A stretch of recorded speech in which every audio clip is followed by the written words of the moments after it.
everybody, welcome to my YouTube channel. My name is Mariama Forbes and you are tapped into Living in Between. This is where I share content about me living in the UK and also living in Sierra Leone and other West African countries as well. And this is my daily live sessions, and this time around I'm really excited because I've got Sia and Tommy with me who are the YouTube channel, is the Tarawallie family, and we're going to be talking about marriage and parenting in Africa versus abroad. So anyway, let's get them on here right now. Hi guys. Hello.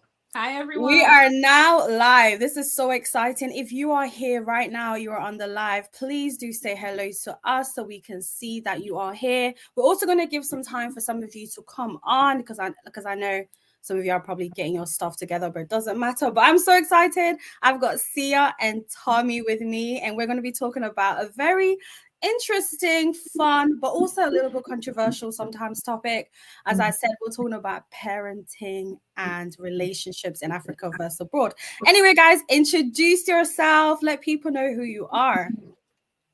Hey guys, my name is Sia, and this is my husband Tommy. The Tarawallie guy. We're the Tarawallie family. We have a podcast. We have a YouTube channel, like Mariama just mentioned. And we're excited to be here today. This is an amazing conversation that we want to have and we need to have every single day, I feel like, especially with the parenting. I'm more excited when it comes to that. So I can't wait to hear what you all have to say. Do you have anything you want to say? Nothing. No, she's smarter than me. So you see, that's how you know he's a good husband. He just lets us see. I love it. She talks, then I take lead, but no, I think you said it all. Okay. I think we're actually excited to be here. So thanks for the opportunity. I just have to say this. I am very camera shy. So you guys, Tommy, who's trending on Shade Room, is camera shy. That's different. That is not live. That is you know how many times I have to record those videos. Yeah. But yeah, Tommy, we do not believe you. And for some of you who may not know, Tommy is really famous. You might have seen him on Shade Room a few times. You might have seen him on Shade Room a few times. And he's here acting like he's shy. We do not believe you. Please stop it right there. Oh, he's actually camera shy. He really is, actually. Really? Yeah, but you know when you're recording like a TikTok, it's just you, right? Yeah. Yes, that's true. Live when everyone is on there or people are gonna watch it, just stuff like that. But that's definitely true. It's okay. It's okay, Tommy. Get relaxed. Feel relaxed. And for those of you joining the live, this is a Q&A, so don't be shy. Ask any questions you want directed to Tommy and Sia. They are a young married couple. They are Sierra Leoneans. Were you both born in Sierra Leone? Yes. Yep. So they were both born in Sierra. Actually, you know what? Let me give you guys a chance to explain that. Please explain that a little bit about your background. And let's go into the first thing, which is introduce yourself in terms of like how long you guys have been married, how you guys met, and also in terms of when you left Sierra Leone and when you came in the UK. America. You want to? I'm from the UK. You're from America. So I've been in America since 2008, and I think we actually met here. When I say here in America, and we met on Facebook, of all places. I went into the DM. You should have seen me typing fast, trying to my jargons, my Mende English, and all that. Oh my god! And she was ignoring me. And one day, I think the way things started was one day she posted something about it was 4th of July. 4th of July, right? And I went on the comment section and I just said, why are you celebrating 4th of July when your people, your ancestors in America were not free by then? And wow. Yeah. And that started conversation. Turns out she liked people that are she's a sapiosexual. So we started talking and all that. And things went from there. We've been together for almost 7 years. August is going to be 7 years together, and we've been married for 5 years, actually, officially 5 years, half a decade of me. I know. Of me dealing with you. Okay, that would be a different conversation. But yeah, I'll let her explain her own journey, how long she's been here. I came to the US 2012, so I've been here 8, 9 years. I was born in Sierra Leone, of course. I went to school there. Lived in New Jersey, moved to Cali because of this guy. But we met on Facebook, like he said. He called me out on my post and educated me, right? So that to me was amazing because most times on social media when you post something, people want to come at you, right? Instead of educating you. You get what I'm saying? So when he did that, and then he DM'd me, then I found out that he was DMing me before, but I'm one of those people who I don't check my messages. She was ignoring my messages. No, I wasn't ignoring you. I don't check my messages. So when I checked, I was like, oh, he was DMing me. And then we just had a conversation, and yeah, from there, married for 5, almost 7 together. So have 2 kids. That's amazing. I love, you guys are definition of modern love, even the way you guys met and everything else. So we're going to go into the parenting and everything. But I think one of the first questions I want to ask both of you is to define what we're going to start off first with marriage relationships. Then after that, we're going to go into parenting. So the first thing I want to ask you guys is to define what marriage is to you guys, and how did you guys get to a place when it was like, Sia, Tommy, I think you're the one I want to spend the rest of my life with? My lady. This is the podcast way. When we're doing podcasting, we got to look at each other like, so, we don't talk over each other. But marriage to me is honestly respect, right? Respect for me is the number one thing. And that entails so much. Respect means someone's going to listen to you, or they're willing to listen to you, right? Someone is willing to learn when they respect you. Someone is willing to love you the right way when they respect you. Someone is willing to do whatever it takes to make it work with you when they respect you. So to me, marriage is really respect. Yeah, I mean, so to add to that, I think for me, marriage also can be just willing to be in the moment with someone that you deeply care about, right? It's about having someone that is supportive on your side. It's not just about all the lovey-dovey stuff. It's someone that is really down to rock with you, because love, I tell people this, love alone is not enough for a marriage to function. There is a lot of stresses that are placed on marriage in general. And I think you probably have that question down. But as we go in, people understand why I'm saying there's a lot of outside or external forces or internal forces that actually does place stress on your marriage. So love alone is not enough. That's when respect comes in, and that respect does not go as far as you respecting your partner. Is also you respecting yourself in general, right? And the words that even comes out of your mouth in the moment when you're probably mad, you're heated, and all that stuff. So yeah. Yeah, thank you. I really like listening to that definition of oh, look at the shy guy. I just really love you guys' definition of love, because for some of you that may not know, I met Tommy and Sia through an app called Clubhouse about a year ago. It's actually been a year now. It's been a year. So yeah, we've had time to, even though we've never met in real life, we've been in so many different conversations, and I've always been the biggest fan of both of your love, not because it's like relationship goals, it's because you guys are real. Do you know what I mean? Even on Clubhouse, you're so real about how much sometimes Tommy annoys you, and all this different kind of stuff, and you guys talk about the real things, the really tough things that happen in relationships, which many couples don't tend to do. Just want to say hello to Absata Jallo, who's here. Hello to Jennifer, that's here. And if you're here as well, please do go in the comment section and say hello so we know that you're here. Place all your questions that you have here. So the next thing is, okay, you guys are defining what you guys think is love, which is beautiful, but how was marriage like for you guys when you were in Sierra Leone? How was relationship? Was it like the way you guys see the way you guys see your relationship or are in your relationship? I think with this I would take the lead. I know. I'm so excited for that question. Go ahead. I think, number one, let me just say this. My mom and dad were never married. I did not grow up in a household where I basically grew up in a single parent household, and hence goes why most people say your last name is Tarawallie, but you identify as Mendes because of I grew up with my mom, and my mom is Mende, which is why I speak the Mende, right? My dad is actually Madingo so, which I know nothing about. But in terms of I think marriage in Sierra Leone or environment that I grew up in was a little different in terms of what I saw, right? Because in Sierra Leone is definitely more of a patriarchy where the man is the ultimate leader, right?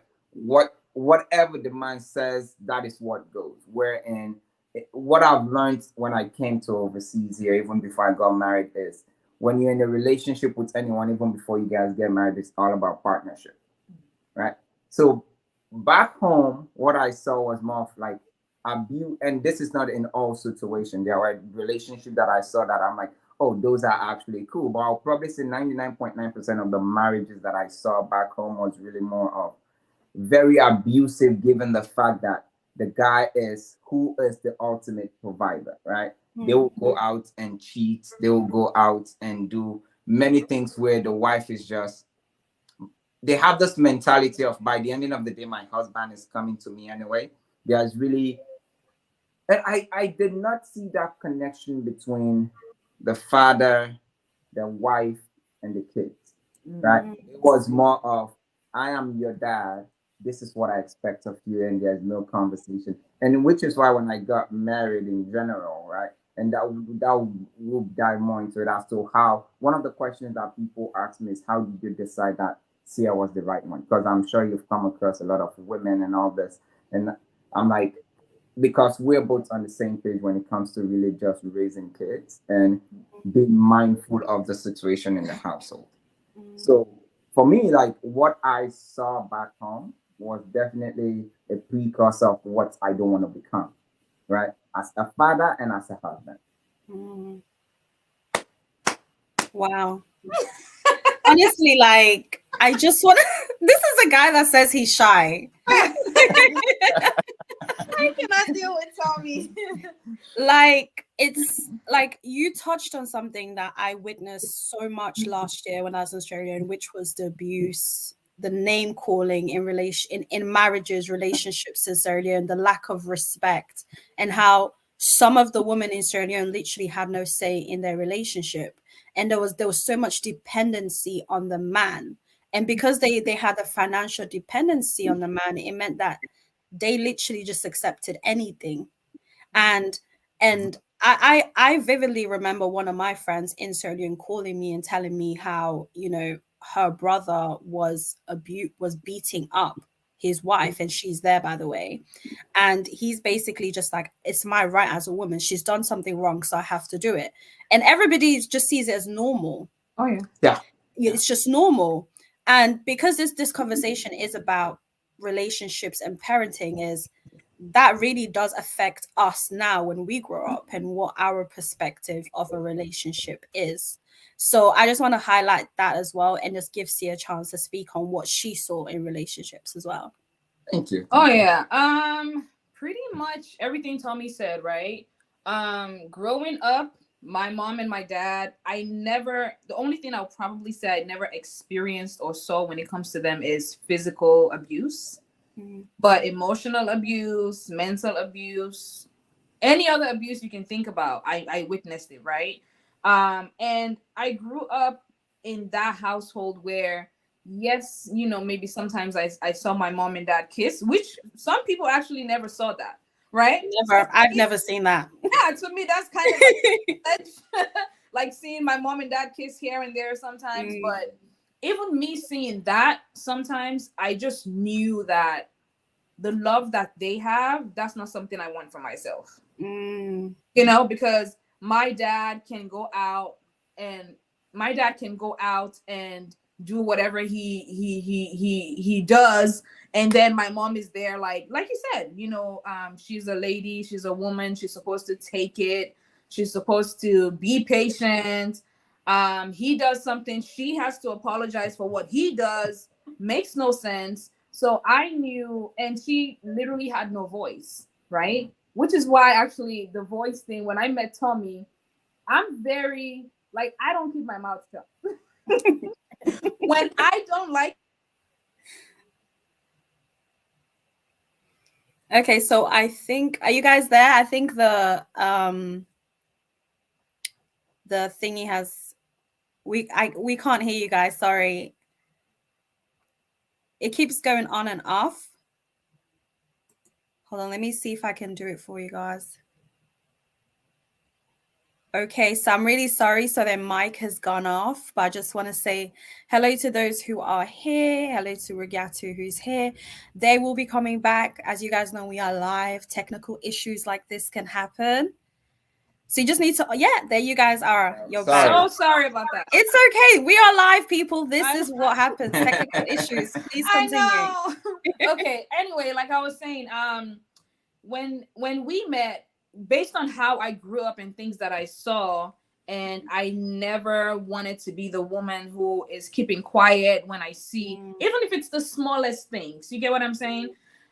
I want to be able to voice my opinion, you know? So when I met Tommy, that was something actually that he, even though he was trying to get away from the mindset of the African man or whatever it is, but he was still struggling with that. You get what I'm saying?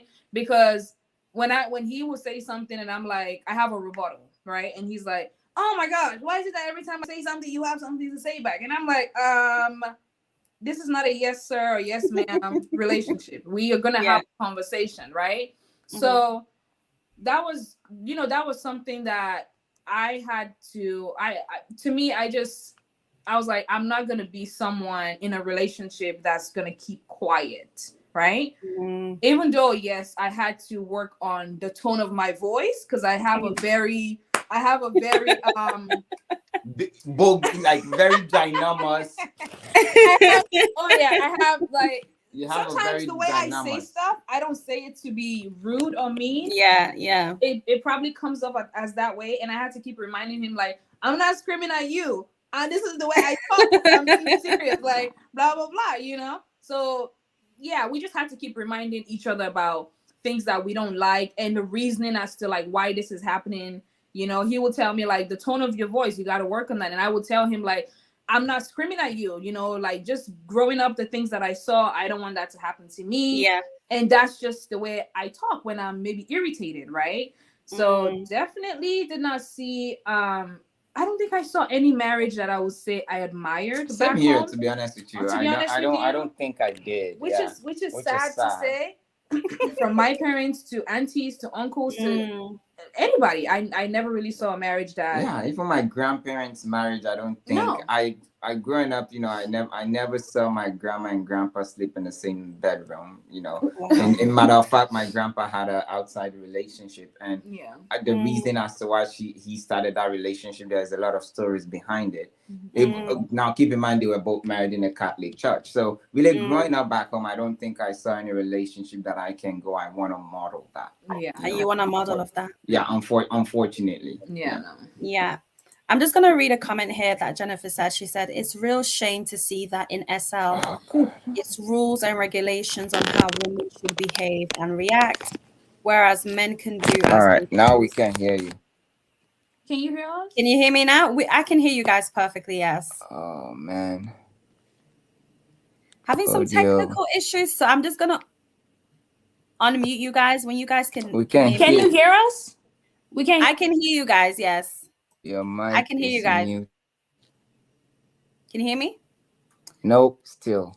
Oh boy. Okay, go back and come back in. Wait, hold on. She's probably saying something. All right, guys. So yeah, definitely I agree with what Jennifer just said. There is a lot of things that go on that that don't really tend to protect women specifically in Sierra Leone, but I think in general, Africa, and I know there is progression in terms of allowing women to have more of a voice and have more a say in society, but we're still going through that progress. Definitely still going through that. Hello to everyone that's joining us. You can ask us questions, and also as we're speaking, you can go ahead and give your opinions for certain things that are being said. Sie and Tommy are just having some technical issues right now, but we'll try to sort that out as we go on. Remember, this is live. Technical issues can happen, so please be patient with us. Okay, if you're here and you're joining us, please do go in the comment section and say hello. All right. Just minor technical issues, guys. Okay, I can hear you guys. Can you hear me? Okay. So they're gonna come out and come back in onto the live because they're having some technical issues, guys. I apologize regarding this, but we're gonna keep going. So I've got a list of questions still. I still need to ask them. If you are somebody who you've had you've been in Africa or in Sierra Leone and you've got some experiences that you've had in terms of relationships and so on, please do write, or parenting, do write it in the comment section, okay? Hi, guys. I can hear you guys now. Okay. Okay, great.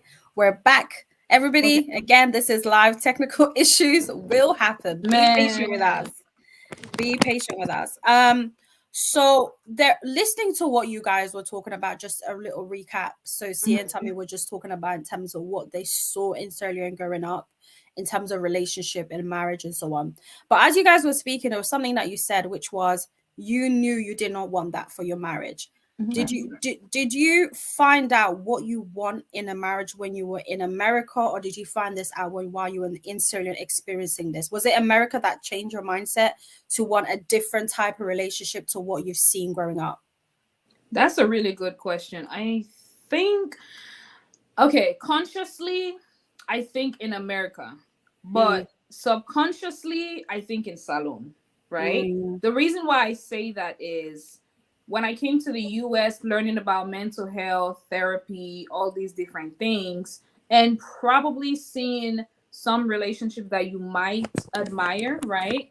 You just know, like, okay, I don't want this. I want this for myself. I don't want what I saw back home, right? And the reason why I say subconsciously in Sierra Leone is because me being in Sierra Leone, I did not really think about it all the time, but I know that the things that I saw wasn't something that I wanted for myself.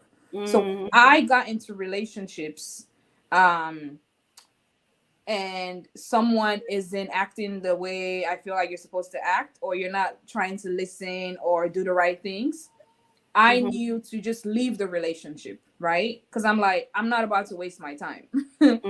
I'm not about to waste my time because you're not going to listen to me. You're not going to change the things that I'm looking for in a man. So when I met someone who, even though, like I said, we had things that we still needed to work on as a couple, right?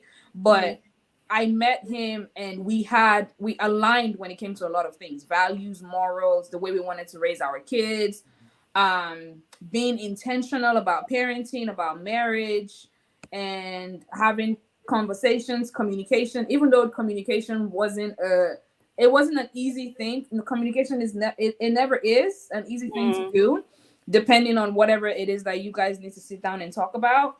But it's something that we keep working on as we go. As the months go by, as the years go by, we still keep working on that. Yeah. So yeah. I mean, to add to that, for me, definitely, I would say this: no shame is when I came to America, right? If I were in Sierra Leone, I would probably still be part of that system of men who tend to think that since I'm the ultimate provider, right, my wife is just my property. Now, to most Sierra Leoneans watching this, I don't want people to think that that's how every single relationship is or was in Sierra Leone. Right. But I think our generation is actually different because I'm on TikTok, I'm on Instagram. I actually now see that positive image of what marriage is supposed to be coming from young people. Right. In fact, I have a lot of friends on TikTok that I follow that are also role model for what I really think a relationship should be. But when it comes to how my perspective, I think is definitely in America. And it wasn't up until, I want to say probably up until I met her, right? Because prior to that, I was still out there, still doing what I think I was taught to do, or basically what I saw in my society, which is what play around, have multiple sexual partners, and all, all the things that I grew up seeing. Right, I even when I was in America, I still had that in me. So it's when we met, we started talking and all that. I'm like, oh, so this is what a serious relationship actually looks like, right? This is what accountability looks like, and this is what, when you have someone who, because one thing that you mentioned earlier is most of our sisters, whether it's back home or even overseas, right? Most of them have already accepted that a man is just going to be a man. All men do cheat, you can't do nothing as long as they are coming home to me. And what I tell people is, I really did not want a wife that's going to give me a break in that area. Oh yeah, just could be a thing, you're a man, you're supposed to spread your seed. I did not want that. So when I met someone that can actually hold me accountable, it wasn't easy for me to snap out of that, right? But I loved it. I'm like, oh, okay, I can actually be responsible. I don't need to go out there and have a wife at home and go out there and go cheat. There's no reason for me to do that, right? In fact, I'm very lazy now to do that, because I come home, my phone is laying down here, my computer is here, my watch is here. If I don't have time to play that game, but to me, it really changed when I met her. So definitely in America, yeah. Yeah. Oh, that's amazing. And for the ladies who are watching, and I think there's been conversations online about this quite a lot, which is that some women are saying, I was with this guy for 10 years. He met this girl and he's doing all the things that I was telling him to do, for her, but he didn't do it for me. Yeah. And I think sometimes sometimes we need to just accept that you just weren't the one. Yeah. You just weren't the one. It wasn't. And also, I'm sorry, it wasn't your job. Just to say something on what you just said, right? You probably were not the one, and also you probably did not hold the man accountable. Yeah. Because that's the key thing that Tommy just said, is you hold him accountable. Oh yeah, because the thing about me, like he said, it wasn't easy. When we started dating, I want to say like the first 1 year that we started dating, Lord Jesus Christ, listen. she used to beat me up. When I will tell him, for example, Tommy, why are you talking to your ex, right? And he just could not understand like what I was saying. She's right. To him, it wasn't a problem. And I'm like, no. Because none of my girls that I've been with before saw that as an issue, right? They never called me out on that. And this is not to cut you off, I'm sorry. And this is why I think I've also been on Clubhouse and I've told people this. To your point, when we met, one thing that she told me is, I'm not moving to California up until there's a guarantee that I'm going to be your wife. Wow. Right? As a man, I had two choices at that point. I can say, you're not worth it, or I said, you're actually worth it. I'm willing to do that. Now, most people might think, oh, well, she gave you an ultimatum. Yes, that is okay. She told me exactly what she wanted from the relationship. And I was okay with accepting that terms and condition, because I know who she is as a person. So from the get-go, if you're a lady, you feel like you want marriage, you want this, don't go beating around the bush. Let me play wife first. That way he can see what he's missing out. Let me cook for her, for him, do all the sexual positions and all this before. Oh, wow. I mean, I'm sorry, right? No, I'm sorry, right? Yeah. But that's how most of our sisters think, right? Instead of just saying, this is what I want, these are my expectations. So yeah, I just wanted to say that. So from what I can hear from you, Tommy, is that the ball is in a woman's court? To be honest with you, I'll probably say 100% yes, right? And here's why I say this. I think when a man loves a woman more than the woman loves the man, I think that relationship is going to function properly, right? And when the woman comes out and say, this is what my expectations are, and I'm not saying create unrealistic expectation. She told me something as simple as, if you want me to move in with you, she said this, I'm not doing no tap to me, right? So it was up to me to say, girl, bye, right? But of course I did not say girl, bye, but I'm not going to sit here, because most men might say, oh, she forced you to get married. No, she did not. She just told me what she wants. And I made that conscious decision to basically say, oh yeah, I want you in my life. So I'll probably say 99.9% of the time, I think women are in control of what is in the relationship, right? For us men, it takes time for us to even mature and develop. I'm older than her, right? But Mm. her thinking when it comes to relationship was completely different than my own notion of what a healthy relationship looks like Mm. or what it should be like. So yeah. Mm. Wow, that is, Okay. first of all, I just want to say everybody's saying Freetown woman said this brother is speaking facts. And then Thank you. Thank you. F Mansore says, yes, so true. Victoria Taylor says, yep, had to learn the hard way. And I Oh think many man. of us women have had to learn the hard way. And I'm Mhm. and you know what it is? I know we might be skipping a few questions, but this No, is it's fine. It's fine. It's we fine. need to let the conversation flow. I Mhm. was having I recently experienced a pick me. For those of you who don't know what a pick me is a woman who is willing to do anything for a man to be in a relationship with them. For them, being in a relationship and a man being with them is all that they care about. So he can treat her, mistreat her, beat her, abuse her, steal from her. She does not care. She just wants to say she's in a relationship or she's in a marriage. Okay. And I came across a pick me because I was here online. I'm like, what is this word? Pick me, pick me, pick me. And I didn't know I was creating a friendship with somebody who was a pick me. I never knew the in the ins and outs of a relationship because I'm an individual where I like to. If you don't tell me, I'm not gonna ask. That's just how I'm like. You know what I'm trying to say?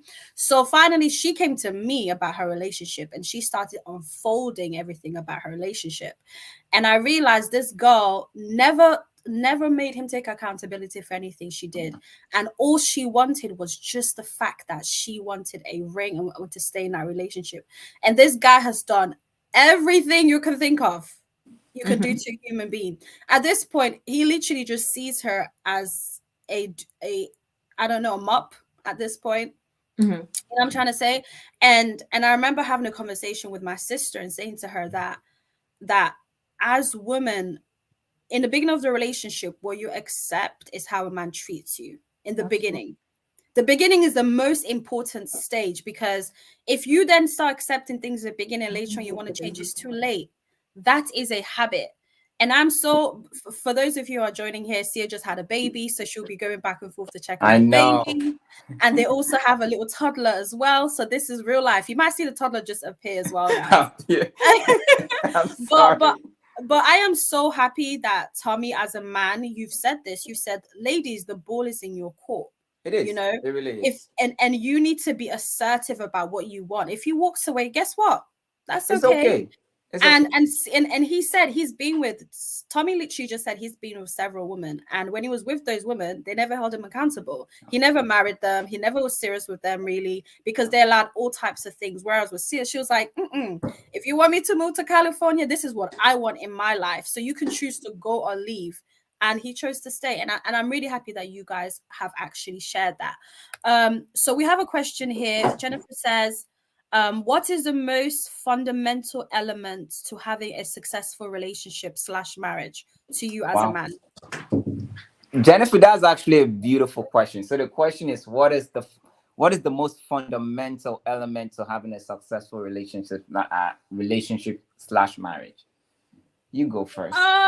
What is the most fundamental element? What was the first thing I said when we started? Trust. Yeah, trust, Yeah. respect. I honestly feel like respect is really the umbrella for everything. Yeah.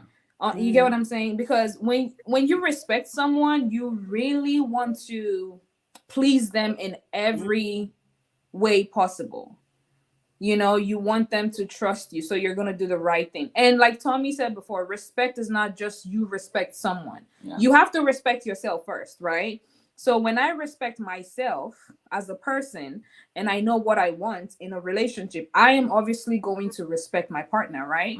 If I respect myself enough to know I'm in a relationship, I'm not supposed to be talking to my exes, right? Then it just comes natural. Then I can hold someone else accountable because I have respect for myself. So I think that's the thing for me that probably helps me out or helped me out a lot when I was dating is because I have so much respect for myself. I never let any guy just do whatever they wanted. Don't get me wrong. My first relationship in Sierra Leone to when I came to the US, even though I held him accountable for a lot of things, but I still went back. You know, but it was once and done. some women, some women, unfortunately, I learned after my first relationship. I knew like hell no, I don't want to be in these types of relationships. But most women they go from one bad relationship to the other to the other to the other, right? So I think just respect yourself and whatever you want for yourself. Don't let a guy tell you you're crazy. Don't let a guy tell you you're insecure. Don't let a guy tell you I don't know, just don't let them like make you feel bad for the things that you don't want to tolerate. You know, like Tommy said, for me, I don't do, and some women they do it and it works for them. Everyone has their life, but for me personally, I'm not gonna live with a man if we're not married. Yeah. I'm just not gonna do it. That's just not for me. I've seen a lot of situations like that that end up really bad. So for me, I was like, no, no, no, no, no. I mean, So, yeah. Jennifer, thank you so much for the question. Right? The other thing that I can add to that, I think, is effective communication, right? And when you say communication, most people think it's just you talking. The way you say things, the way you phrase things goes a long way, right? And also the way that person is receiving that goes a long way too. So one thing that the more time we spend together in the same household, that we're still working on this, by the way. We've been together for almost 7 years, something that we're still learning, right? We haven't had any arguments in a long time, right? I can't even remember. That's the last time we had an argument, right? That's how much we have grown as couples, is because we are finding ways to talk to each other without belittling anybody. That's what most people do. Oh, I'm gonna talk to my partner, but they start with a phrase that's going to suck the alter ego out of that person, right? They start with maybe the negative things and all this. We've gone to that space where literally, if I go through my phone right now, I'll probably have notes of like, let's lead with the positive first. What have you done in the past 2 months that I actually did like? Now let's dive into why this situation maybe went left. All right, and let's address that. And it's been great, right? Like I said, I can't remember when was the last time we have a little mini argument. Back in the day when we just met, I'll probably say every week someone is annoying the hell out of somebody, right? But and most people might find out, oh, that relationship is boring, and for us it's not. We're actually having fun. We're clowning each other every single day. But to answer the question, I would say effective communication, and don't just talk down to someone. Talk to them, right? Because I've seen most women just talk down, or most men just talk down. No, talk to them as a person. Like, okay, this is how I feel, and this is how I feel like I should be supported in that area. Like, your emotions got to be out there, and that's something that I had to learn, and I'm still learning, right? Like I said, she's more mature than me when it comes to relationship, and I'm older than her, right? Yeah. So whosoever that's more mature in the relationship has to take the lead, and most of the times, I hate saying this, most of the times it's women. And I'm not saying this because I'm sitting next to my wife. Women are way more mature when it comes to relationship. You guys take the lead in so many ways. You guys set the table. I'm not even going to lie. So effective communication, Jennifer, I think that's Can the key. I just say one thing before we probably move forward? I also want to say to her question is, I see this meme going around, and women also say that you can't. I'm not going to raise a man. Oh, I'm not gonna. Yeah. Something along that line. Yeah, something along the line of like, when a guy is coming into my life, he needs to know everything that he needs to do. That is not realistic. That is not realistic. There's a difference between you being intentional with your partner in terms of like communicating your love language and different things, and raising a boy. right? Mm. That's for his mom to do. That's not your job. But Yep. you're not but you're not going to say you're going to enter in a relationship where not once are you going to tell this person, you know, I really don't like this. I really don't like when you do this, you know? I really don't like blah blah blah, whatever it might be for you. So if you're someone who has that mindset of I just want to get, because let's be real, even you as a lady, you're not 100% perfect, No. right? 100%. You are, yeah. Even if you're like me, like Tommy said, I'm the more mature one when it comes to relationship, blah blah blah, and but when it came to the tone of my voice, he didn't like it, right? I was And the more mature one in that area. and he kept reminding me, like, babe, when you want to come to me with something, with a conversation, you need to like, Put it on ceiling. yeah, you know, check your voice, the way you say things, or you know, stuff like that. So you're not gonna have everything figured out. You know, so that when I see that meme where I see ladies talk about that, even on Clubhouse, I laugh all the time. I laugh and I'm like, I don't know how that's going to work out for you, but you are definitely going to have to teach someone certain things or how you want to be loved in certain areas, right? Yeah. It's a difference between teaching somebody and raising someone. So it's two completely different things. So that's just what I wanted to say. Yeah. And also just to add to that as well, I think a lot of people online don't know how a relationship is supposed to look like because maybe they haven't had a healthy one around. And a lot of people are gaining the experiences or learning about relationships online based on memes. These are memes, they're not real life. And also it's easy to speak on something where you've never experienced it. Like I can never give somebody marriage advice, and I never will. I've never been married. I don't know what that's like. But somehow in the world that we live in, somebody who's never been in a 3-year relationship always feels like they can just be like, oh, let me give some advice. Work on yourself first, boo. You know, get in the swimming pool first. Don't be a bystander before you can speak. If you're in the pool, then you can speak. And that's one thing as a single woman, like just to add from a single perspective, I've learned is that any man that I meet does not know me. I was the mother that raised me. The way I was raised was completely different. He has to first learn my habits, the way I am, the same way I have to learn him. I have to tell him how I want to be treated because he hasn't got superpowers. He's not gonna know what I like. So you have to communicate. And I really like the fact that Tommy said one of the fundamental elements is communication because it's true. You need to tell somebody how you want to be treated, how you want to be loved, how you want to be held, just like what Sia said, what your love language is. And that's not necessarily you raising somebody. That's just you having a conversation with somebody. However, if he's childish and he does not know the basic things and he's trying to, first of all, I always say to people, you need to be mature to get a relationship. Don't be coming in a relationship when you're immature. Anyway, let's go into the questions here. Let me just go up. So F Mansare again just says so true. Absata Jalal says Tommy and Sia are so real. Love the conversation. Yes, they are. Thank you. Very, very, they're as real as you can get. Young Australian says men want respect, women want love. Well, I want both, actually. I want both. Exactly. Jennifer says, Jennifer says, very true. Respect is vital. Yes. Victoria Taylor says, or them saying they're not teaching them how to love them. Yeah. I think she's responding to what I'm saying. Okay. Yeah. And then Princess Barayo says, oh, that's I'm my little sis. Hello. Hello. Hi to sister. And again, if you're here joining us, hello, welcome. City, hi City says Tommy wants a lot of money too. Bruh. Okay.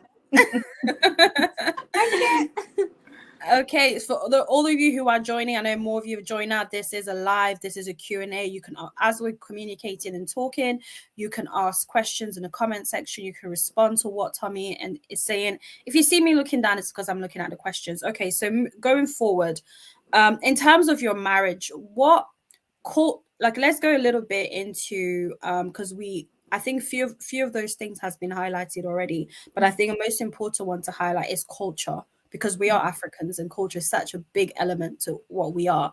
What type of cultures did you see in marriages in Africa? and what type of cultures did you or did not implement in terms of you guys having a more modern love living in America and so on? And also, if you can both just say what tribe you are. Oh, great. I am Kono. Mende so. Well, Kono, Mende, Fula, I guess. Oh, one more thing. How would you describe Mende men are like and how Kono women are like? For those who may not know, like the stereotypical. Yes, stereotypical. Oh, so this is not how Tommy and Sierra are like, but this is the stereotypical for those who don't know much about those tribes in Sierra Leone. I take the lead. I don't even know much about Kono okay, women. so I know. Okay. I don't know if I've really heard much. Oh well, anyway. Mende men are, they say, well, good in bed. Tommy's like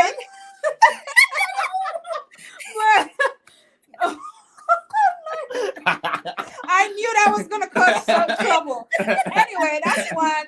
Number two, very caring. They say they love to spend. What else? I think womanizing. True. Womanizing. They love. And not every salon man. Exactly. Isn't that every salon man? We love big booty. So when they say Mende man, I'm just like, that's every salon man. They love big booty. That's pretty much the main things that I can think about right now. What about for Kono women? Kono women, I don't know about Kono women. I hear about Kono men. So I guess they're both Konos, so maybe it's the same thing. But they say Kono men are like very giving. Like they love to give people. They love to spend money. Very caring. And based on my dad is Kono, I will say that is true. My dad is very, very free-handed. Like he will literally meet you today and want to pay your college fee. Wow. Yeah, he's very giving. Very extremely giving to the point where sometimes I used to get mad because I'm like, this person doesn't deserve it. But he's just that, he likes to give. He likes to make people happy financially. So, yeah. Sorry about that sound, guys. I'm right next to the heat and I'm trying to push the chair back. No, it's fine. Yeah, go ahead.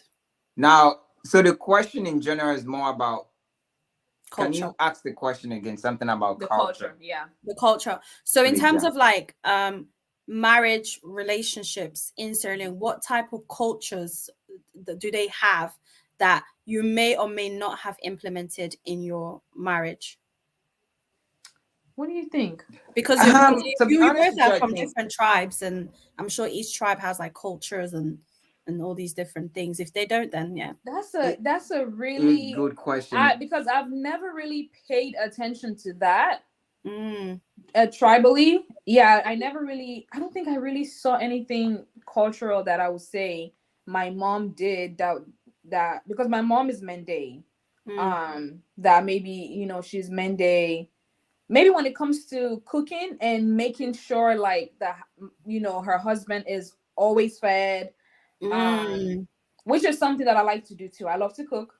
I love to make sure my family is good when it comes to food and making sure the house is well made. And that was something I saw from my mom too. So definitely I would say those are good things that I saw that I adapted also. And not just because of her. We also had like other people in the house, like cousins, aunties, that I saw do more of these things, like when it comes to cooking, cleaning, making sure the house is. But I wouldn't say it is like a cultural thing because I just think that's like a woman thing. Yeah. So that's why I'm like thinking I don't really know if there's anything cultural that I would say, oh, this is like a Mende thing. This is like a Kono thing from my dad. Yeah. I mean, for me, here's what I would say. I don't think for me it was more cultural. It was definitely, and this might come off some kind of way. I know I wasn't going to marry outside of my Sierra Leone community in general because, Lord, Mama, you already know I love to eat. I have passion for eating. He says he has a passion for eating. Do I look like someone that's always going to be eating burgers? No, I like my cassava leaf and my potato leaf. So I want someone that can cook that. I'm not kidding. So, Mama, you know this. It's the passion. It's the passion for I it. love eating with Look my at him. hands. His whole body has changed when he talks about food. So so I know I wasn't going to get married to someone that doesn't know how to hold it down in the kitchen. One of the things that I did first was when Sam and I started talking, I went to New Jersey and all this. The thing I did was instead of us going out to go eat, you know what we did? We went shopping and she cooked a No. That was the second time. The around. second time, The first yeah. time we did go out to eat. Well, The second time. I went out to eat. That's when I found out she doesn't like sushi. It was all bad. She was sitting there watching me eat sushi, and later she had what she had. But the second time I went there, we went shopping. She cooked for me this nice. Oh, the soup was sweet. The soup was sweet. And we were in a hotel, most of the time when you're in a hotel, people say, oh, just go out, eat, buy. No. We cooked. She cooked at home, brought the food to the hotel. We That is so romantic. We chopped the food and we chopped the other food. That's what I'm telling you. It was two different food involved, and they were yummy. So after I'm like, she's the one. No, but on a more serious note, though, from our conversation and all that, I'm like, yeah, she is the one. So traditional, I think, or cultural, I'll probably say, I know I wasn't going to get married out of my culture in general. That's Sierra Leone culture, because I don't want to be eating different stuff all the time when I grew up eating my cassava leaf, potato leaf, and all that. So yeah. That was major key for me. You're so crazy. But now that he talked about food, I will probably say, because you said what are cultures that you probably did not take or did take, right? The one thing I'll say is, and again, I'm not sure if this is based on culture, maybe just most men or women, is I wanted someone that would be involved in the house, right? Women were more involved when it comes to cleaning, cooking, and all these things, like knowing what to buy for the house, knowing what to buy for the house, and all that, right? But I knew that I wanted a man who's not going to sit down and you want me to serve you food. Like that's supposed to be my job, right? Nothing wrong in serving, but it has to come from a good place and just you want to do it as a woman, right?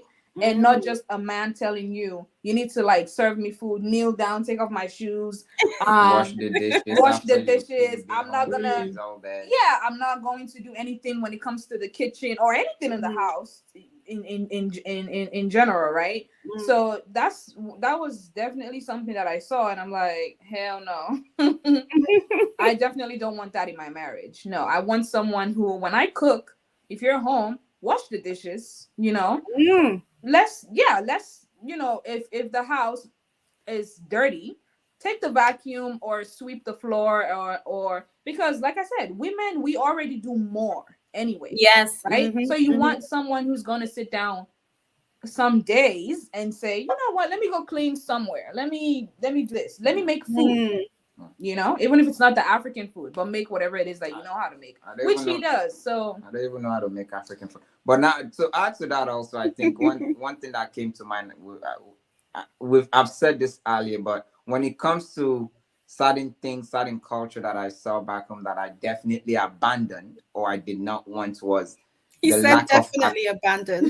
Definitely, right? Is the lack of accountability from the side of most of the married men that I saw, right? It was always, I'm the man, right? And also is the lack of holding us, the men, accountable, which I've said this earlier. She will hold me accountable for my actions. I'm the type, I don't want you to give me a pass when it comes to things. And one of the things that I saw even in Sierra Leone was most of the women are just going to give the man a break. For example, if a man steps out and go cheats, 99.9% of the time, and we've seen this recently, right? Where a lady accused a young lady of having an affair with her man. Instead of talking to her man, she publicly humiliated the young lady, right? Wow. And I did not want that. I don't want me to go out there, go play my games, and next thing I know, my wife is attacking the next woman. No, I chose that. Right? I'm the married one. I'm the one that said I do. right? I'm the one that said I'm not going to be out there playing games. So hold me accountable. Definitely that was not something that I want in this relationship. Don't give me a break. Don't make me feel comfortable for me to go cheat, even if I don't want to go cheat, with this mindset that men are supposed to cheat. They are all the same. As long as you're coming back to my house and you're sleeping on my bed, they can have you. I did not want that. So it's so I always find it so refreshing when you speak to men, and I know I've heard you talk about this so many times in Clubhouse about men who definitely are proud to play their role and to do what they're supposed to do as a man in based on their definition. And you keep on speaking on the word accountability so much, like you just keep saying it's like ringing in my ear bell. I'm like, wow. So okay, this is Sia's man, because I don't want because some of you, when you hear the word there's good men out there, you start looking at Tommy.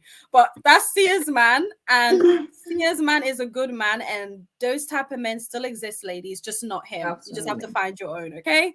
But they are out there, and there are men out there that will take accountability, and I just really like how you keep saying it, because I think we live in a society now where even if we watch shows like Love and Hip Hop, and I know it's not a good example to use, but it's a popular show, and a lot of people sometimes look at that as a platform of what a good relationship is, because you see all this women accept so much BS that they're not supposed to.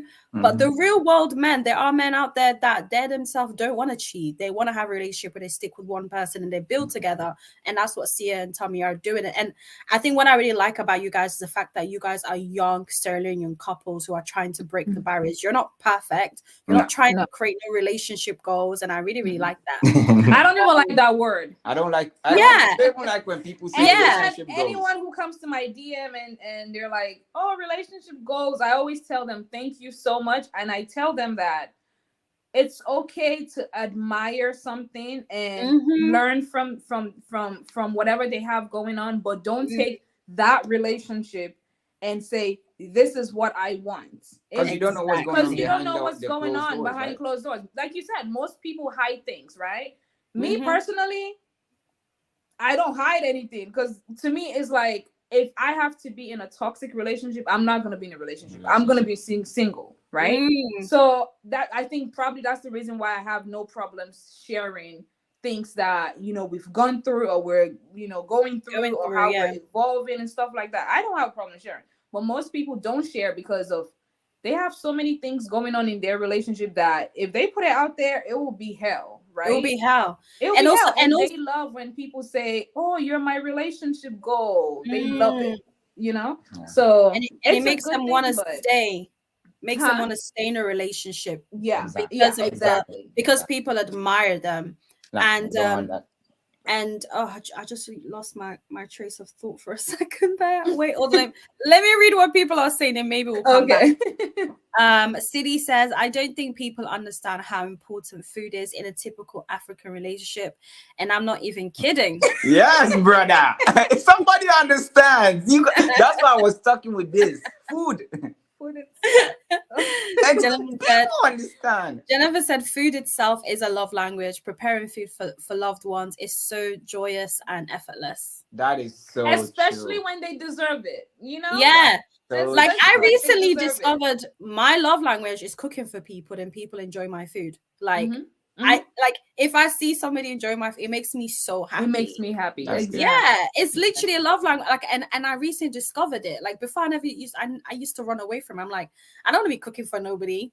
And then I realized, I'll be back. The little one is up. Yeah, that's okay, guys. As you guys know, Sia and Tommy are new parents to beautiful bouncing baby boys. They'll be going back and forth to check on baby. I know. All right. And then I'm just looking through the questions right now, guys. If you're here joining us, again, you can go ahead and place your questions and so on. All right. So now the question is, how has your experience living in America influenced the way you see marriage relationships? And I know you might have touched on it a little bit. Okay. Do you want me to answer it now, or? Yeah, you can answer it, and then when Tommy comes, you can then, Okay. Read the question again. Sorry. So how has your experience living in America influenced the way you see marriage relationships?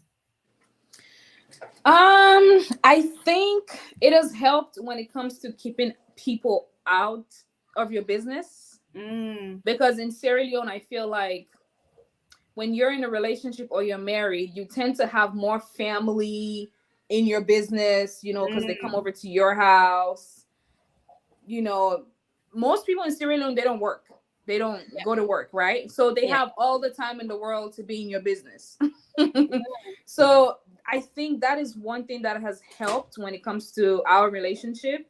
When you leave overseas, no one really has time to drive. Let's say we live 2 hours and 30 minutes away from most family members now, right? So no one has the time to come over to my house to see what's going on in my house, to see if I cooked food for my husband, to see if we're fighting every day. No one has time to do all that. And also, I think when it comes to therapy, when me and Tommy, like I said, when we started dating, we had a lot of communication issues, right? Tone of my voice, maybe me thinking he's not understanding what I'm saying, or maybe he's not listening to understand what I'm trying to say. So we did go to therapy. And therapy is actually something that I will recommend if you're in a serious relationship and you have the means, even before you get married, right? Maybe if you guys are getting close to that, go to therapy. I will definitely recommend that. And I will say go to therapy. And even when you guys get married, go to therapy if you can. Sorry, guys. I'm in daddy mode. Someone is hungry. But yeah, therapy did help our relationship a lot when it comes to communication. Okay. Because you think you have things figured out. I'm not gonna lie, when he used to tell me about the tone of my voice, I would sit down and I'm just like, I'm not the problem. Da, da, da, da, da, But when we went to therapy, the lady, like the way she will ask, the way they ask you stuff, you sit down and think about it. You're just like, okay, now it makes sense. So just having someone else that's not family, that's not your friend, they don't know you, they don't know me, they don't know Tommy, just sit there and they're telling me like, do you think blah blah blah, what do you think about this? They don't tell you you're wrong, but just the questions that they ask you, right? You really sit there and you're like, okay, wow, now I look like a fool, right? So yeah, so therapy and what did I even say before? Oh gosh, I lost my train of thought too. I mean, but to add to the question, right? One of the things that I love that she said was definitely there's not people involved in our relationship. All right, that was what I said. Right? Yes, that is major key, because when we used to live with my mom, we came to realize that most of the issues that we were having was not us. It was because of the environment that we were living in. And one thing that I've always, like I tell young people is, when you get married or whenever you decide to settle down in general, right? If you've been in an environment for too long, change that environment. I would recommend that for anybody. I'm not even kidding. If you've lived in certain parts of America, let me say for me, I used to live in San Jose. I think moving out of San Jose, out of that community that I was in for 12 years or more, had made a difference in my life. Because the things that I used to think were important are no longer important to me. Wow. Right? I don't get off work and I want to go play soccer on Sunday. No, I get off work. I want to come here, spend time with my kids, go take my kids to the park and all that. That is what matters to me the most now, right? So I tell people this, and if anyone is watching this, if you decide to be in a serious relationship that is going to lead to marriage, change environment. Move from the city that you grew up in, because one of the things is, most of the time, that environment that you grew up in, right? You've had exes, you've had flings, you had people that are going to impact you negatively, whether it's not even circle of friends, I'll probably say acquaintances. You might go to a party and your boys are acting stupid and you feel like, oh, you forget that you're married and want to act stupid, right? Move. Wow. I would say that. Move. I've Move never, ever, I'm not gonna lie, I have never, ever thought about that. Like, never. And the way you've just explained it, The way you've just explained it, it makes so much sense. Listen, I'm writing this down on my list of things. Mr. Whoever you are that's gonna get married to me, I'm just letting you know we're moving. Yeah. No, especially if you've had, I love that. Like Tommy said, especially if you've had like so many things go on wherever you live, right? Because some people, it might work for them by not moving, because like me, I used to live in New Jersey. If Tommy was the one moving to New Jersey, we don't have no problems, right? Because I wasn't into going out. I've always been a person that I just like being to myself, because I like staying out of trouble. I'm not, I don't have time for bad friends, and that's why it takes me a lot of time to get to know people, right? Even if I meet you online, I have to see you in person, vibe with you in person to really get into you. That's who I am. Tommy's a whole different person when it comes to that. He makes friends online every single day, and I'm just like, wow, that's amazing. I cannot do that, right? It takes me a lot of time, and I think maybe it might be a good thing to some people, it might be a bad thing to some people. So, but for him in Cali, of course, he has exes, flings, like he said. So it was, yes. So it gets kind of like negative and uncomfortable. So if based on the life that you had, wherever you lived, when you have a serious relationship and you're married, that would be the best thing to do. Just find somewhere else to go live, because everyone is gonna come up to you and start telling you stories. Oh my gosh, do you know your? They used to tell her stories. Yeah, they will come to me, and that goes into when you're dating someone. I know some people don't like to mention what they've done before, but transparency is very key, because you're gonna have people come to your man or your woman and start telling them, "Oh my gosh, do you know your person used to do that? Do you know your person used to do this?" And I'll give an example of, this is something that Tommy already told me about, but he went to a party one time, and after he came back, if you know Tommy, he's a very silly and goofy person, goofy as hell. So when he went to a party, he came back home, and the next day I had someone call me, and they told me, "Oh, my daughter saw Tommy talking to one of his ex, this and that." And I was like, "Okay, talking how?" "No, they were just like, he was just saying hi, blah blah blah." And I said, "Yeah, I know about the girl already." So just imagine. Wow. Yeah, so just imagine if he never told me. Now we have a problem. Like, who's this girl? And why the hell are you talking to her, right? So transparency is very key in a relationship also. I'm just saying. So yeah. I just want to say, wow, like Tommy sometimes gives me some in Clubhouse, be giving all the single ladies relationship advice, but that one is new, and I'm serious. Imagine you've lived in one environment for more than maybe, let me say 10, 15 years. You have history. Yeah. That history might be good. It might be bad, right? Move out of that. Leave all the devils and go somewhere else with your partner. And sometimes most of the issues actually do come from family members, unfortunately. Yeah. So filter who is involved in your. Right now, for us, we only have one family member involved in our relationship. When I say involved, like, I don't think we've ever taken the phone and called someone and said this is going on in our relationship. Not even my mom. We're grown. Let's deal with it. I love that. If we can't, if it's not working out, then it's not. Yeah. We can say peace. Right? So I think have that mindset. Yeah, I think it's really interesting that you say that, because one of the things that in most African cultures is they see marriage as if it's a village work. From marriage to work, it takes a village to raise a child. It takes a village. And it's really interesting to hear you guys, your perspective is like, no, actually, for our marriage to work, we have to come out of the village and communicate to each other and work on each other in order for our relationship to work. Because we all know back home, relationships, it involves the grandmother, the auntie, the uncle, the this person, that person.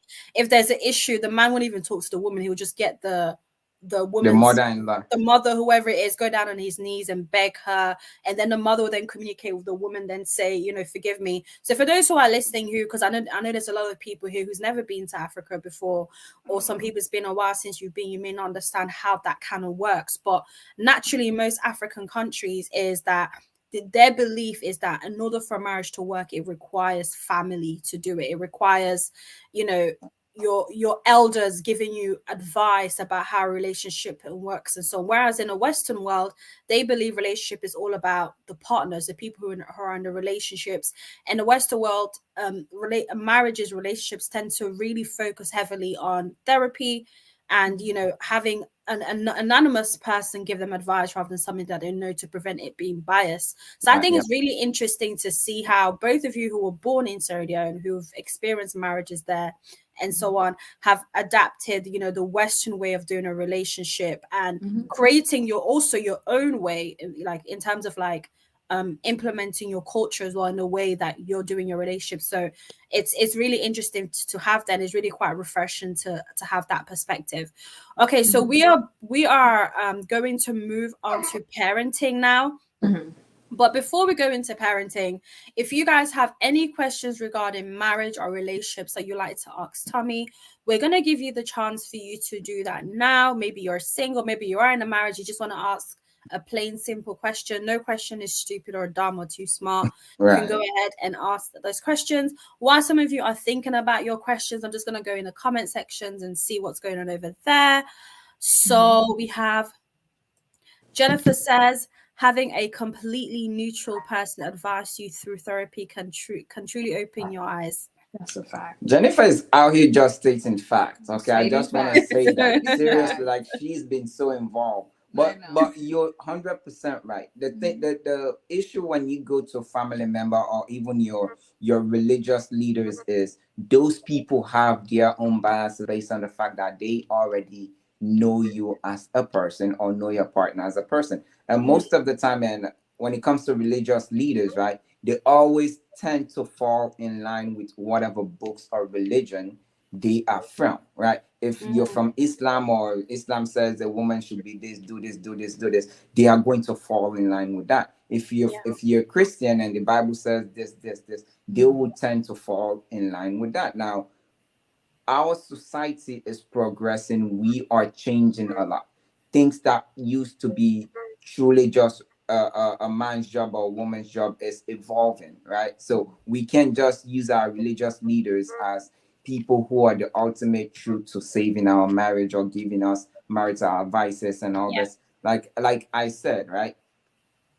In the West, for example, there's a reason why the homes are called single family homes, right? It's the wife, the dad, and the kids, right? I can't even add my mom to my medical because my mom is not considered my family, by the way, right? I can add my wife though. My wife is my family, right? So when you look at the way things are set up now, I know most people might think, oh, well, we're Africans, we're abandoning our culture and all that.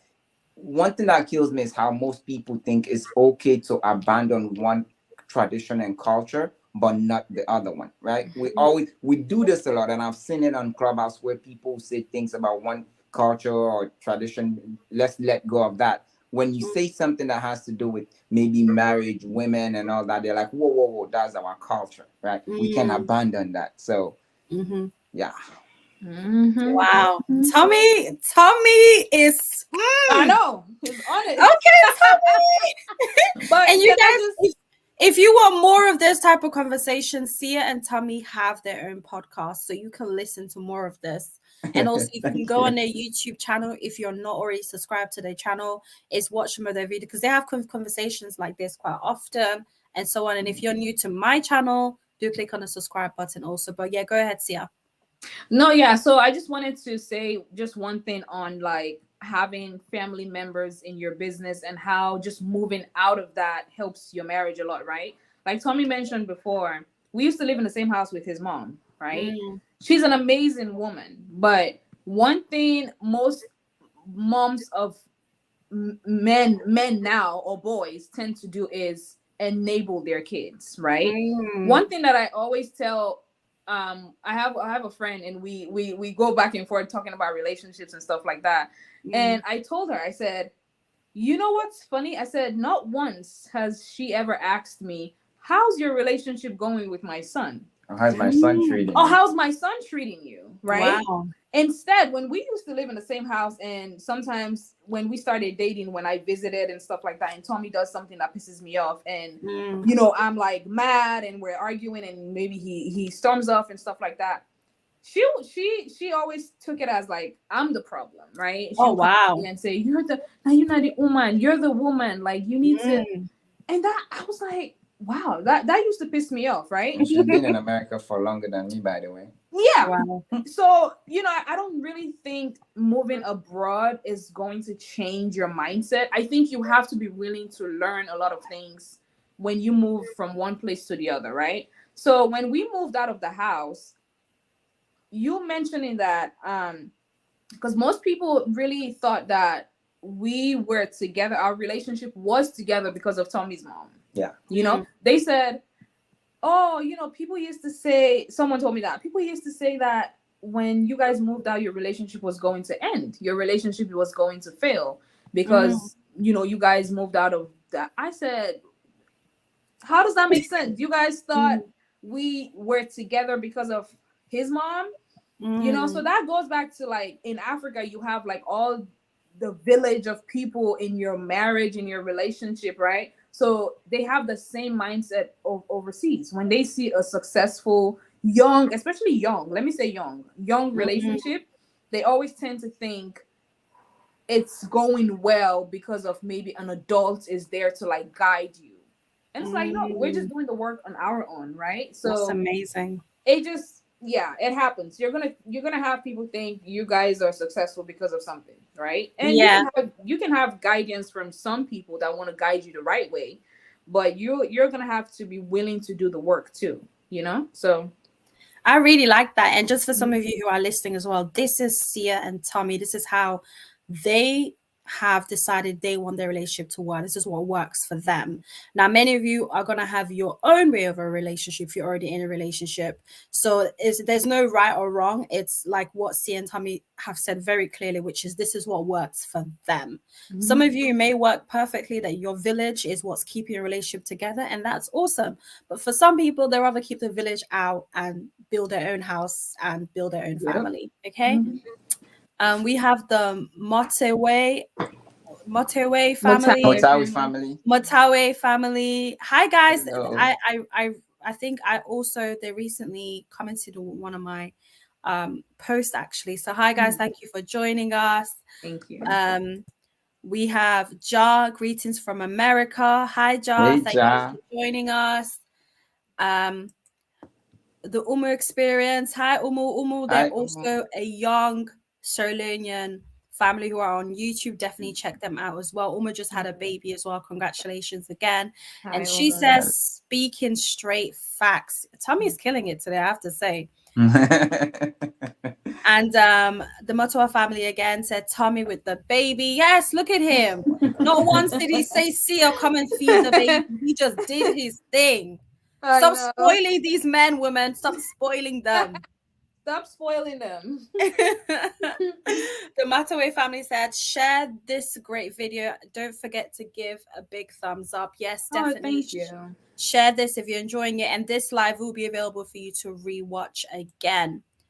And Jar said, yes, this is very true. A lot of people would rather have have someone guide their families than their elders. What?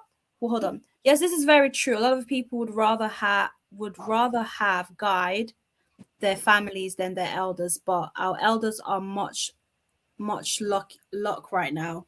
They're not much luck right now. I think that's what he's trying to say. Yeah, definitely. I think a lot of people would prefer to have their elders guide them and so on. But as Mommy and Sia said from their experience growing up, they didn't really have a good example of a relationship to follow it. So I think maybe for them, that's why they rather just work on it themselves as well. The Mataway family again says, appreciate you guys bringing up such a great topic. Thank you. And again, they have their own YouTube channel. Please do go and check them out as well on YouTube after this live is over. Go ahead, Tammy. No. I was just reading. Okay. And then Nematu Bangura says, exactly, Tommy. Tommy speaks in fact, huh?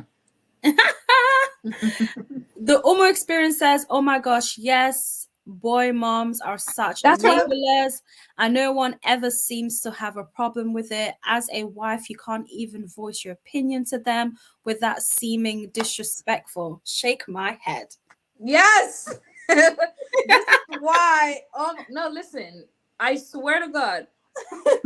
Before I had kids, right? I wanted a girl, but then when I had Ibatsima, when I had him, and I was like, I actually love being a boy mom, and just thinking about how boy moms are such enablers. I was like, I want to have all boys for that matter. Like, I want to raise better boys in society. I'm not even saying amazing.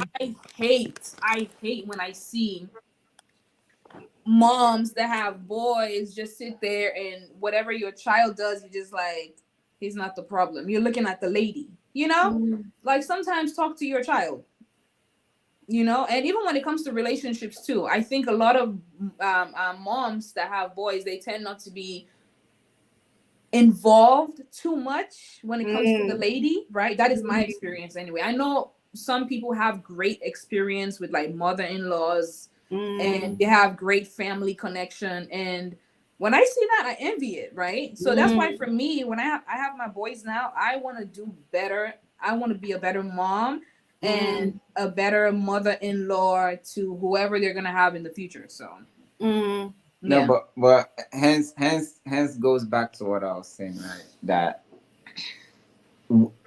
when you're ready to settle down or you're married, change your environment, because your family members or whosoever might also be the external forces that are placing pressure on your relationship. Wow. Most people think it's just people on the street. It's actually not. There's a saying that you which might not go far from under your nose, whatever that saying is. Right? So sometimes just step out, go figure out life with your partner. If it doesn't work out, it doesn't work out. Like one of the things that Sierra and I will always say is, if our relationship is not working out today, there's no need for us to be in that.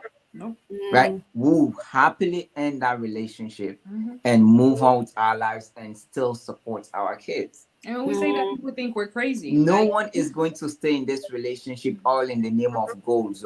No. The day our relationship stop functioning and we've tried to make it function and it's not functioning, deuces. So yeah, move out.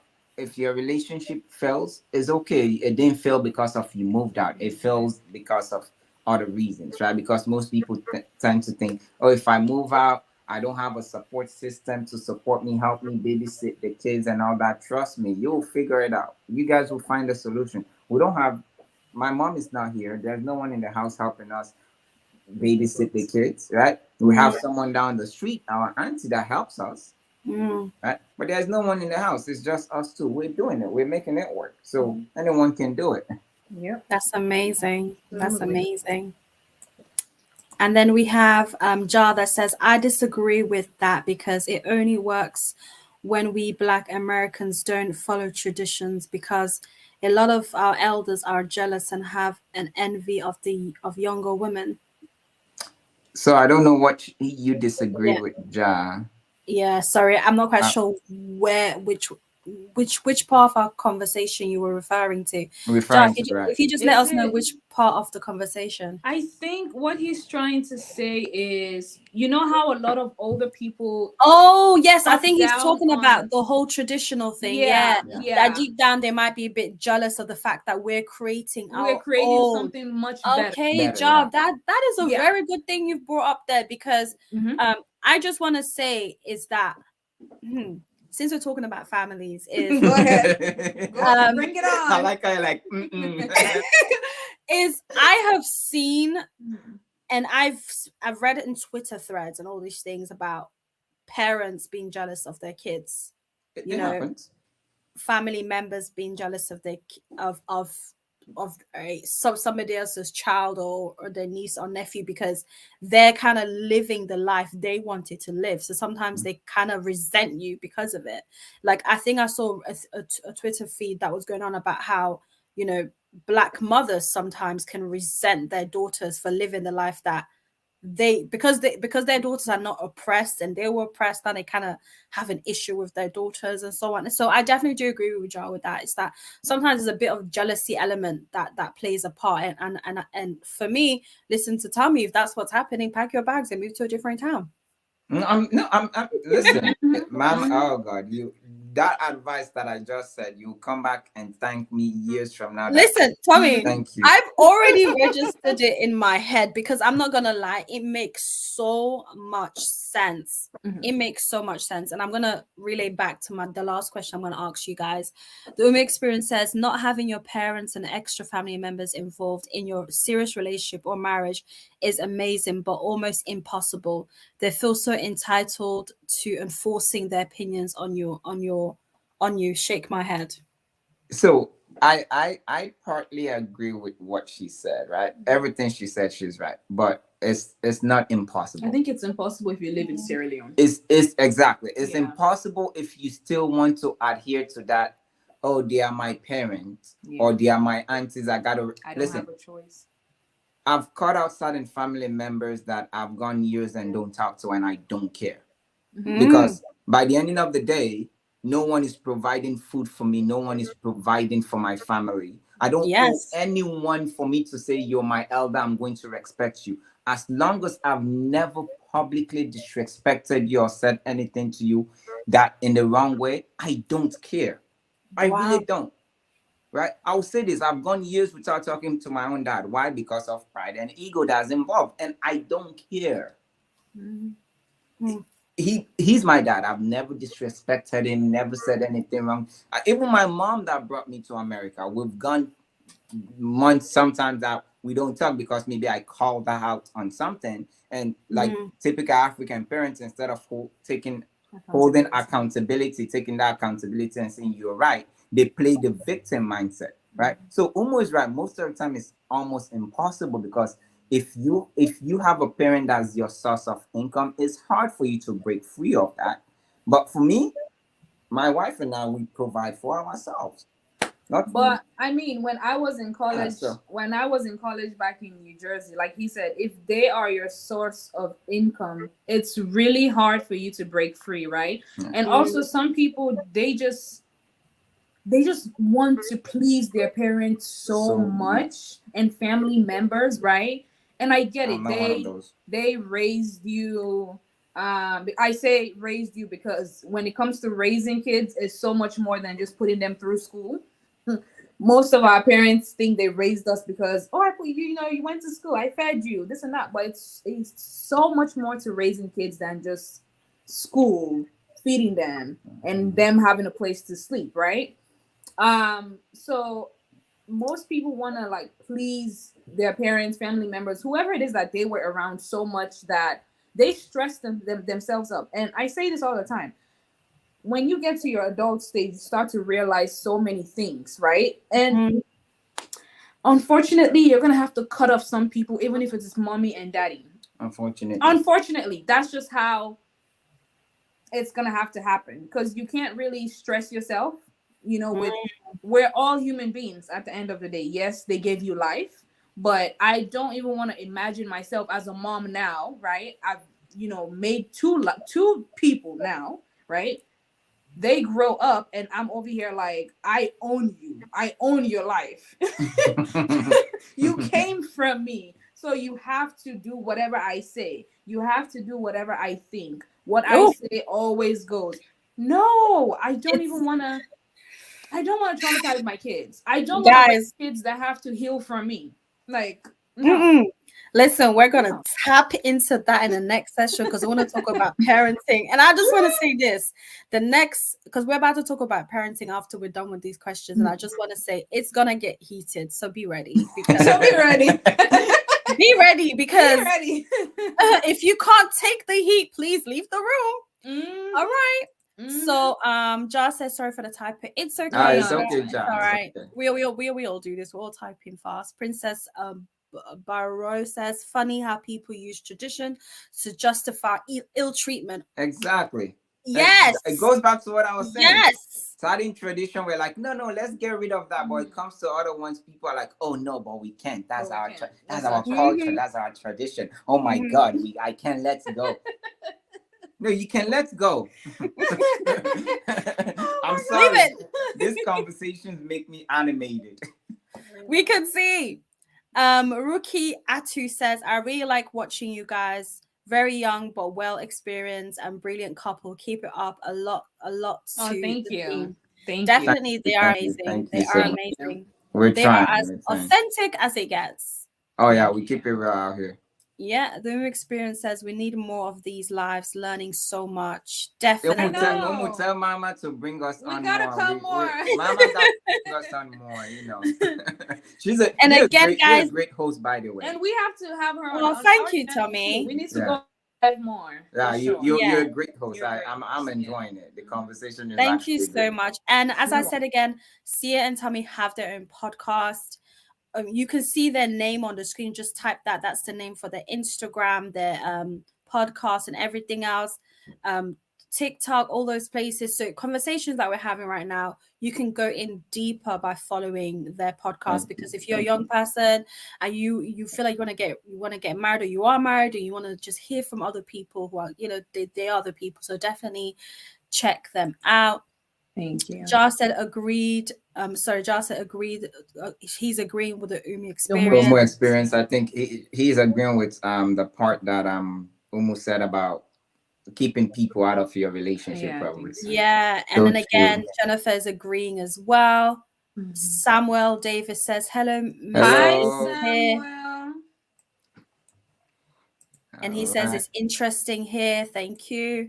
Samuel Davis said, I'm in disagreement here for staying away or not talking to your dad for 1 year, brother Tommy. That's wrong. That goes back to what people believe in. For me, and I would also want to add to that, Samuel, as well, is you can't disagree on something when you don't know the full background of what happened or what made him to make that decision. So I think let's hold back on our judgments until we know exactly what happened. But he's not the only one, right? I've even had my dad's family tell me, he's your dad. One thing I live by is as long as I've never disrespected anyone, right?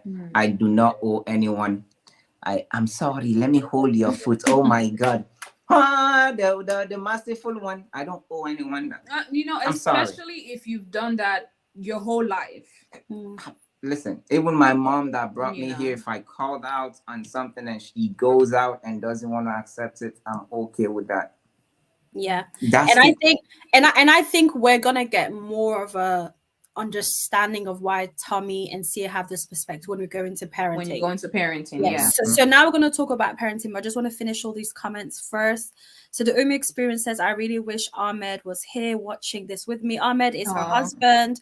But just for some of you who are here, this live will be available for you guys to rewatch on both Sia and Tommy's channel and my channel as well. So Umu, you can send a link to your husband and get him to watch it again. Samuel says him not accepting the truth. Okay, let's just stay away from that one. All right. Yes, so everybody's saying they want to see more lives. They want to see more lives with Sia and Tommy. Guys, we need more lives from you guys, okay? I know, we need to start coming on live. Definitely.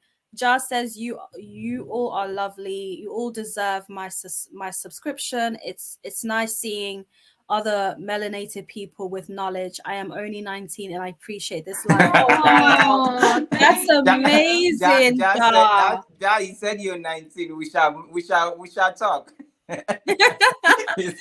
Definitely, Jar, that's amazing. Like we are all Black people and we have to have conversations like this. We need to place those who are choosing healthy relationships and place them in a platform where they can speak about it, because unfortunately on reality TV you always see so much negative experiences of Right. relationships, which is causing Generation Z and even the older generation to subscribe to toxic relationships because they think that they have to. All right, so that's all the questions we've and all the comments we've had regarding marriage and relationships. So now we're about to move to parenting, and like I said, this is the section where it's definitely gonna get heated. It's gonna get heated.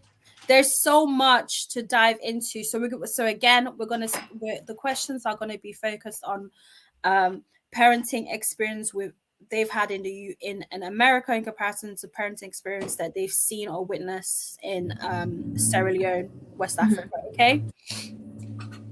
So Tommy's right now is with the children and doing a few things, but he can hear me, right? Yeah. Yeah. All right. So you're trying to make food for Big Boy. Nice. Again, for some of you that don't know, Sia and Tommy have 2 children. They recently just had a beautiful bouncy baby boy, and then they have a toddler who's 5 years old. All right, define what parenting means to you, my lady. Ladies first. Ladies first. Parenting is loving your kids. That entails respecting your kids. Respecting, okay? I need to emphasize on the respecting your kids. Not thinking you own your kids' life because you gave them life, because you brought them into the world. Parenting is, again, let me go back to the loving your kids. Loving your kids through whatever they go through or decide to do with their lives as they're getting older. Because when you have a toddler, right, it is way different. Even a toddler, actually, because Ibatima is going to be 5 this year, and he has his own ideas about life. You know, sometimes he says stuff, and I'm just like, oh, wow, you. It seems like you're going to be this type of person, right? So even when it comes to his hair, right, I braid his hair. He'll tell me, Mommy, I want to be a cute boy, braid my hair.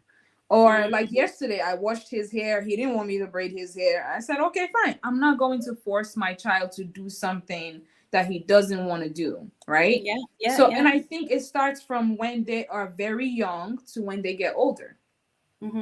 Because just because I want to braid his hair and he said no, I'm not going to force him to say, oh, no, come and sit down. No, I need to do it. No. It's okay. You don't want to do it. That's fine. Right. Some people might think you're spoiling your child because you're doing that. But no, I'm respecting the wishes of my child.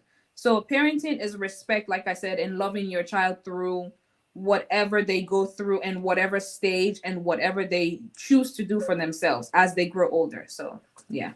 That's great. I think for me, parenting is accepting that you're not perfect, right? You are learning. That's a good one. You are definitely learning and growing with your child, right? Because every single child is different. And it's also sometimes removing your own negative experiences and just focusing on what you can do. One thing that I tell people is I like what I'm doing for my kids right now is not a favor. As a dad, that is my place to do that. I chose to have kids. I'm not doing them a favor by basically providing for them. So the other aspect to that is definitely the love part, right? I have to give them that unconditional love, and that is done through not me giving them money. It's about am I spending enough time with my kids? Because for me, the little things that we do, like for me, like I don't have memories of my dad taking me for a bike ride, my mom, or going for a picnic. Now, most people might think, oh, you're in the West, you have adopted this Western mentality, blah, blah, blah, blah, blah, blah. People can interpret that how they want to, right?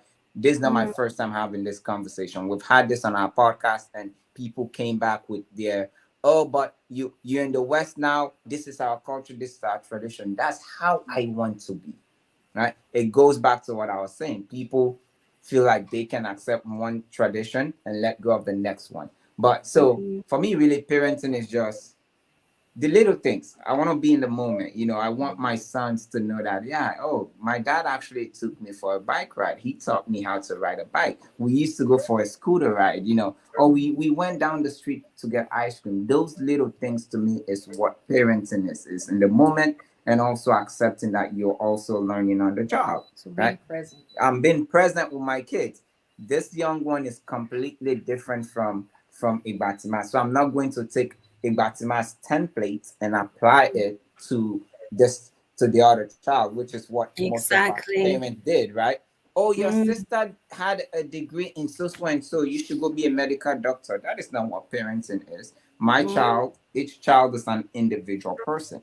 So I have to let those individualities come through. So that's what to me what parenting is. I'm learning, I'm growing along with my kids, and I'm going to let them also be productive members of society with my guidance. Of course, my son is not going to tell me something that I think is super crazy out of the world, and I'm like, go, go, go. No, let's sit down and talk. How did you come to this decision? Do you think this is the right stuff? Do you think so? Cool. Here's my blessing. Just know that these are the things that I know might come out of it. Yeah. So that's what parenting is for me. Okay, just gonna go to the comments because people are already responding to that. Oh, I like it. So Fude says, Mariama Forbes, what's up? Hello. The Matawa family said, exactly, it starts when they are young. Kids need to know they have a right to speak and they are respected. Amen. Amen. Amen. Amen. That's on that. I can't nothing to add to that. That's that. Right? Most people say, oh, they are my kids. Yeah. But please respect them. Mhm. Okay, respect is reciprocal. And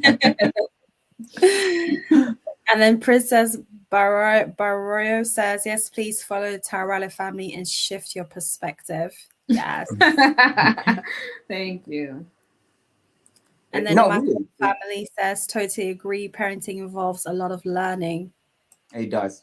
It really, really, really does. Like, don't let anyone tell you, I have 10 kids, I got this. No. When you're done reading, I want to say something that I think will maybe make sense to parents who probably don't agree.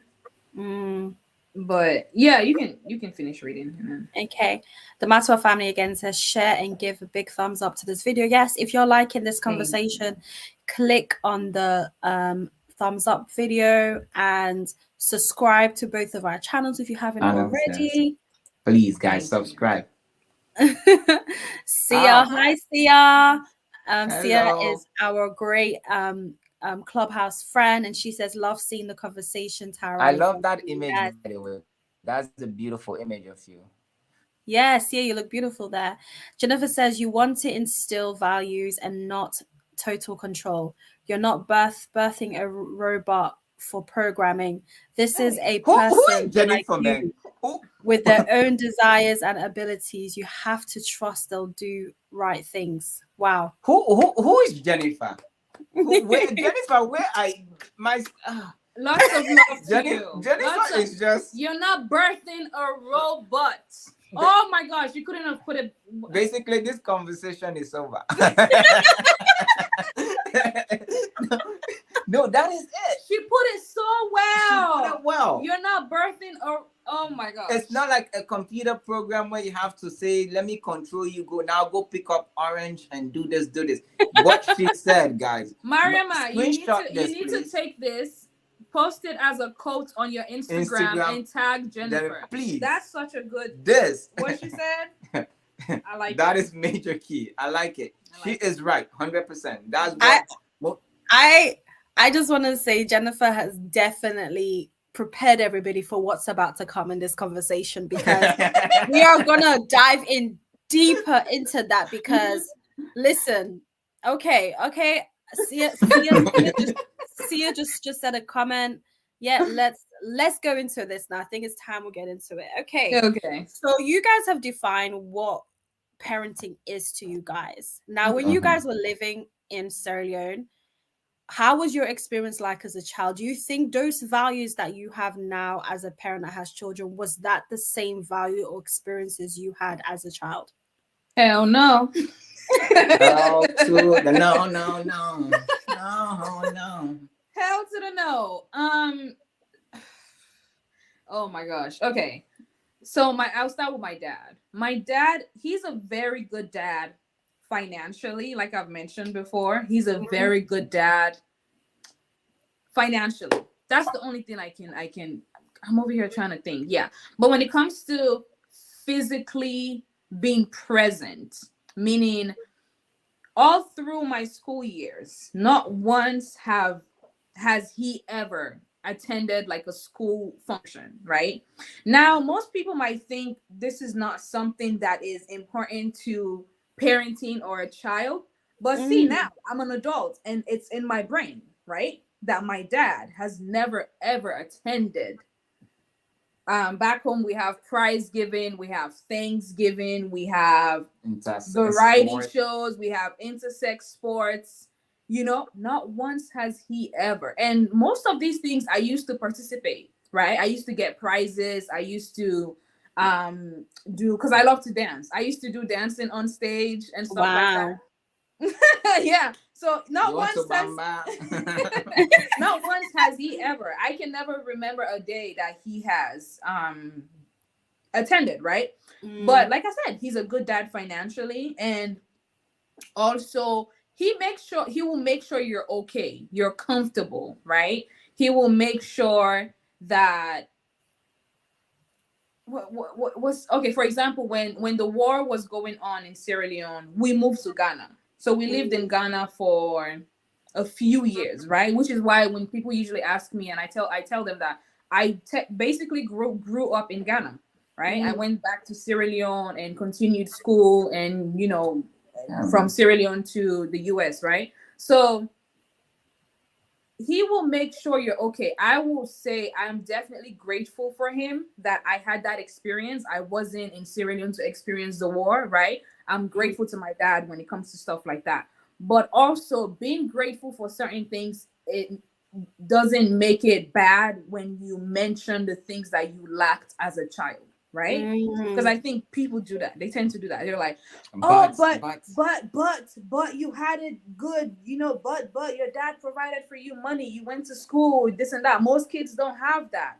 Very true. Very true. Some kids have the emotional aspect and the physical aspect, but they don't have the finances, right? For me, I had the finances and making sure I was comfortable, had a roof over my head and all that. Yes, I ate food, went to school, but the emotional and physical aspect, I was lacking when it came to that, right? So, yeah, my mom, on the other hand, she was there physically, she was there financially, but emotionally, no. Wow. Yeah. So there is, again, just like marriage, just like I did not see a marriage back home or from my parents that I would say, oh, I wanted that. When it came to parenting, I saw one. I had a best friend in primary school, right? Elementary, wherever you live. Elementary, primary school, same thing. I had a best friend that her parents, they are very progressive. And when I say progressive, they had the finances, she had the emotional support, she had the physical support, she had the support in every way possible. So that made her thrive so much in different areas, right? Rather than like someone else who lacked, maybe like me, like I lacked maybe the emotional or physical aspect. She thrived in more areas than I probably did, right? So she was the only family that I would say I really saw them, because I used to go to the house. It's not just like a story that someone told me. No, I used to go to the house. I used to go with her to her parents. They had a shop where they sell like stuff to people and stuff like that. So she was the only family. Like they were the only progressive family that I've ever seen growing up in Sierra Leone. So I like that. Yeah. Now, let me just. This is not a disclaimer, even. This is just a statement. Now, most people think just because of your parents who provide this for you, you don't deserve the next thing, right? If your parents are providing for you financially, it means it's not their place to also provide for you emotionally or be in the moment, right? from our podcasting days, we've learned that when it comes to having conversations like this with majority of African people or African family, you're going to get the heat. Let me just get that out. But my own experience, and this is why I always tell you, I'm like, man, you're lucky. Mom and dad grew up, we're in the same household. You know, I can sit here and say, oh, man, don't complain. We grew up in a household where mom and dad were together. In fact, you had a running water and all this. But no, I don't do that because I'm not going to sit here and invalidate her own experience, right? For me, it's different. I grew up with my mom. My mom came to the US and I spent time with my dad. Let me start with my dad. The only relationship, to be honest with you, I had with my dad was if I do something wrong, spank me. I still remember a spanking that I got, which was over. We were playing marble and I got into a fight with this kid that was bullying me. That's what we say. We call it provoking, right?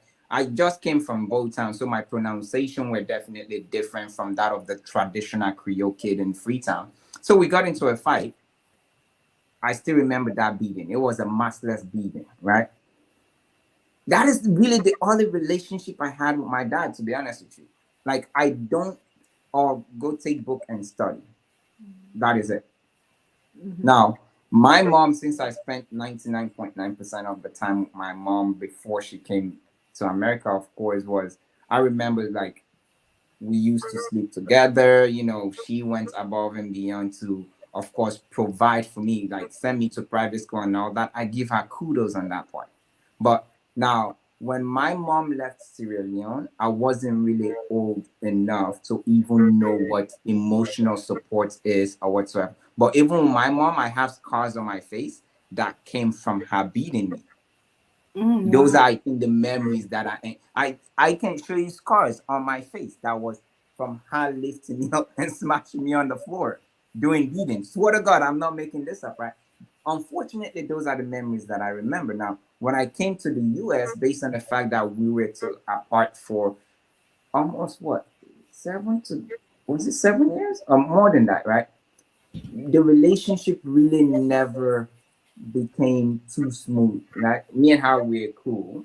We talk on the phone, but when I see, I had coworkers who would call their mom and be like, "What's up, mom? Hey, it's Valentine's Day is coming. Let's go on a date." I'm like, man, That's so cute. I wish I had that. Or just even saying, "I love you," right? Sometimes I'll say I love you to my mom and, "Oh, okay, bye." It's not part of our culture. It's not part of our culture. Like the emotional connection I really yearn for. I hope we had that because I see boys who are so cool with their moms. I'm like, man, I want that. But it's really not there, right? And keep in mind, she has been here for a long time. If I do the math, she's been here for more than 20-something years now. So you would think maybe things will change. Now, most people listening will say, well, what have you done as a son to better the relationship? Trust me, our people say that. I've done a lot as a son to try to improve that, which is why conversations that we've had, instead of her taking that as a conversation, they play the victim mindset. You're our son. Don't whatever I say or in fact, I'm never wrong. Right? So for my guy, really, to be honest with you, there's no emotional, hell no. Financial, I would say hell no. All aspects. Beating, hell yeah. From what it's so interesting because you both obviously were raised from different homes. Yes. But it's so similar, your experiences. And I think one of the key experiences that you both have had that is echoing, and I think would echo even for me and even for some of you who are listening here, is the lack of emotional support. And almost like kind of some African parents seeing that their role as a parent is to provide, is to only kind of to provide. And just going back to what Jennifer also comment that she also made was almost kind of like an ownership they place on you being their child, and a sense of entitlement they feel to your life and the things that you do. And like I'm someone who's constantly who I've taken years to, and I've said this on Clubhouse, to work on myself, to unlearn some of these behaviors. But how is it that we are in 2021, and I'm sure some of you can say this, that this experience is still happening, the lack of emotional support and so on. Like, for you guys experiencing that in Sierra Leone, would you say that affected you growing up? Them just only being financial aids, I would describe them, and not being emotionally supportive, and giving you what you felt like you should have received. And also, did you feel like you only identified that you weren't being parented with emotions when you moved to America, or did you already identify that when you were in Sierra Leone? I'll actually go first. So answer the first part of your question. I think for me, growing up with my and I keep going back to my dad, because when my mom left Sierra Leone, I was actually very young. I all the memories I had of my mom was, I know she was a hustler. I would say that, she's used to sell all kind of things just for her to send me to school, and also the beating, right? And but with my dad, I think when I was in primary school, which is elementary school, from class 3 up until class 6, which at that time I had memories. But and I'll go back to my dad. All that I saw, the relationship, right, the connection and all that. Well, not connection. What I saw in my dad is what I did not want to become as a father. That's the reason why So I deep. went up. Yeah, I went above and beyond to say I'm going to be here physically, right? And these are the things that I'm going to do, right? My dad would come from work, go go out up until 1 a.m. in the morning. You have a wife at home. What are you doing on the street until that late? You don't drink, you don't smoke. And you have kids. And you have kids, right? Instead of sitting down to say, "Oh, let's go for a walk," let's talk, let's do this. Like, I really had no guidance, to be honest with you. So what I saw is what I don't want to become as a man in general, which is why I am physically here. Like, just I want my kids to have better memories of me, right? It's not just I'm providing for them. Oh, my dad bought me this. My dad did this. No, my dad taught me how to ride bike. My dad used to take me for an ice cream. I remember when mom and dad did this, blah blah. Those are the memories that I want. Because, to be honest with you, I think those memories are way more better on the child's mental health than even the financial support. Wow. Financial support is amazing. I can go buy toys for my son and all that. But if I just bought those toys and I'm like, yeah, go to your room and put it together by yourself without me being by her side, then there's no memories being created, right? So my experience really is more about what I don't want to become as a parent. And now with my mom is really just letting my kids be kids in terms of take feedback, right? I've said this earlier. We're learning on the job. If my kids get to that stage where they start stating their opinions, as long as it's done in a respectable way, then I should accept that, right? That's something that I'm cultivating this. Please tell me how you're doing. Tell me what you feel, because no one is perfect. I might have done something that my son probably did not like. Maybe I said something without saying please. I've been in situations where I was asked about to do stuff, and he's like, "Daddy, you did not say please." I'm like, "Okay." Aww. But those little things, right? Please, because if I'm saying you should say please, there's no reason why I shouldn't say please as a parent. Right? So those little moments. Yeah. Yep. Okay, so for me, I've never really thought about that until you asked the question right now. But I think it was a little bit different from me because financially, my dad was doing okay financially, right? So I kind of referenced it in my head as Tommy was talking on, like, just like how most women stay in relationships because they're financially stable, right? The guy is providing for them, so they feel like I can't leave this relationship right now, right? I'm like, I don't want to work. I don't want to be independent by myself. What am I gonna do with my life? It's the same way. I kind of compared it to me and my dad's relationship, right? Because I never really thought about it, I think, until I moved to the States. Because thinking about myself back home, I used to be happy, right? When, of course, when he would come home and let's say he's like, "Oh, see, I here, $100."